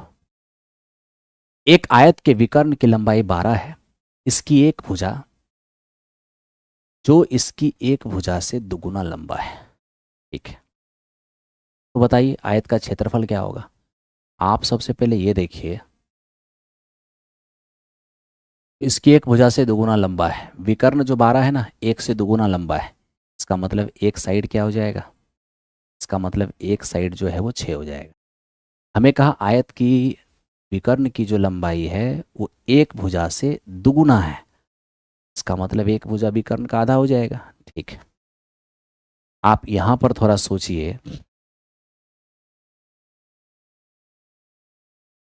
यदि हमारा ये डायगोनल, यदि हमारा ये डायगोनल मेरे दोस्त 12 है, इन दोनों में एक साइड हमारा 6 है, तो दूसरा साइड क्या हो जाएगा, दूसरा साइड क्या हो जाएगा, हाइपोटेन्यूज स्क्वायर माइनस बेस का स्क्वायर, 12 का स्क्वायर माइनस 6 का स्क्वायर, 144 और -36 हो जाएगा 108। 108 का मतलब क्या होता है, 6√3 होता है। एक साइड 6 और एक साइड 6√3, ठीक है। आयत का दोनों साइड मिल गया तो आयत का एरिया क्या हो जाएगा, दोनों लंबाई चौड़ाई दोनों का प्रोडक्ट यानी 36√3। तो 36√3 इस क्वेश्चन का आंसर हो जाएगा, 36√3। ठीक है, चलो नेक्स्ट क्वेश्चन पे आ जाओ। इसको देखते हैं, ये क्या है। यदि 3 क्रमागत भाज्य संख्या का योग 36 है तो तीनों का प्रोडक्ट क्या होगा। 3 क्रमागत भाज्य संख्या, अब देखिए 3 क्रमागत भाज्य संख्या है,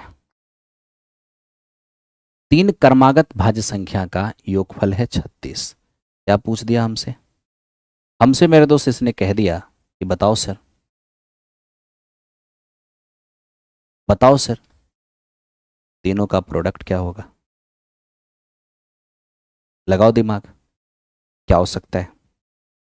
सबसे पहले तो मेरे दोस्त बहुत बड़ा सा योगफल नहीं है, इसलिए आपको सबसे पहले कंपोजिट नंबर यहाँ पर हीट एंड ट्रायल से ध्यान देना चाहिए। कंपोजिट नंबर वो होता है जिसके 2 से अधिक फैक्टर होते हैं। सबसे छोटा कंपोजिट नंबर 4 ही होता है, 6, 8, 9, 10, 12, 14, 15, 16, ऐसे ही चलता जाएगा। हमें चाहिए 3 लगातार कंपोजिट का योग 36। तो मेरे दोस्त यहाँ पर नहीं, यहाँ पर अगर हम जोड़ के देखें ना तो 36 हो जाएगा, यानी 10, 12 और 14 को जोड़ेंगे तो 36 हो जाएगा। ठीक है, मुझे इन्हीं का प्रोडक्ट चाहिए, 10, 12 और 14, 14 दूनी 28 और ये 1680। तो इस तरह से 1680 आ गया और 1680 इस क्वेश्चन का आंसर हो जाएगा। ठीक है ब्रदर, चलो नेक्स्ट क्वेश्चन पर आते हैं। नेक्स्ट क्वेश्चन को ध्यान से देखो। एक बेलन की त्रिज्या 8/π सेमी है, इसका वॉल्यूम 448 सेमी क्यूब है, बेलन की ऊंचाई कितना हो जाएगा। ठीक है, बेलन की ऊंचाई कितना हो जाएगा। क्या दिया है, रेडियस दिया है, वॉल्यूम दिया है। ठीक है, देखो जरा सा, हाइट ही तो चाहिए। पाई r² h, r स्क्वायर और h कितना दिया है, 448। देख लो इसको, 1 पाई से 1 पाई तो चला गया तुम्हारा। h का वैल्यू क्या हो जाएगा, 448, पाई का मान 22/7 और यहाँ लेके आ जाओगे 64। देखो जो कटने वाला है काटो, 7 से इसको काटेंगे, 7 6 42, बचेगा 2, 7 चौको 28। इससे हमारा ये खत्म हो गया, कितना, 22। ठीक है भाई, 22 आ गया, 22। तो मेरे दोस्त इस तरह से आज का डिस्कशन आप लोग का कंप्लीट हो गया है। हम फिर मिलेंगे अगली क्लास में, तब तक के लिए बाय बाय।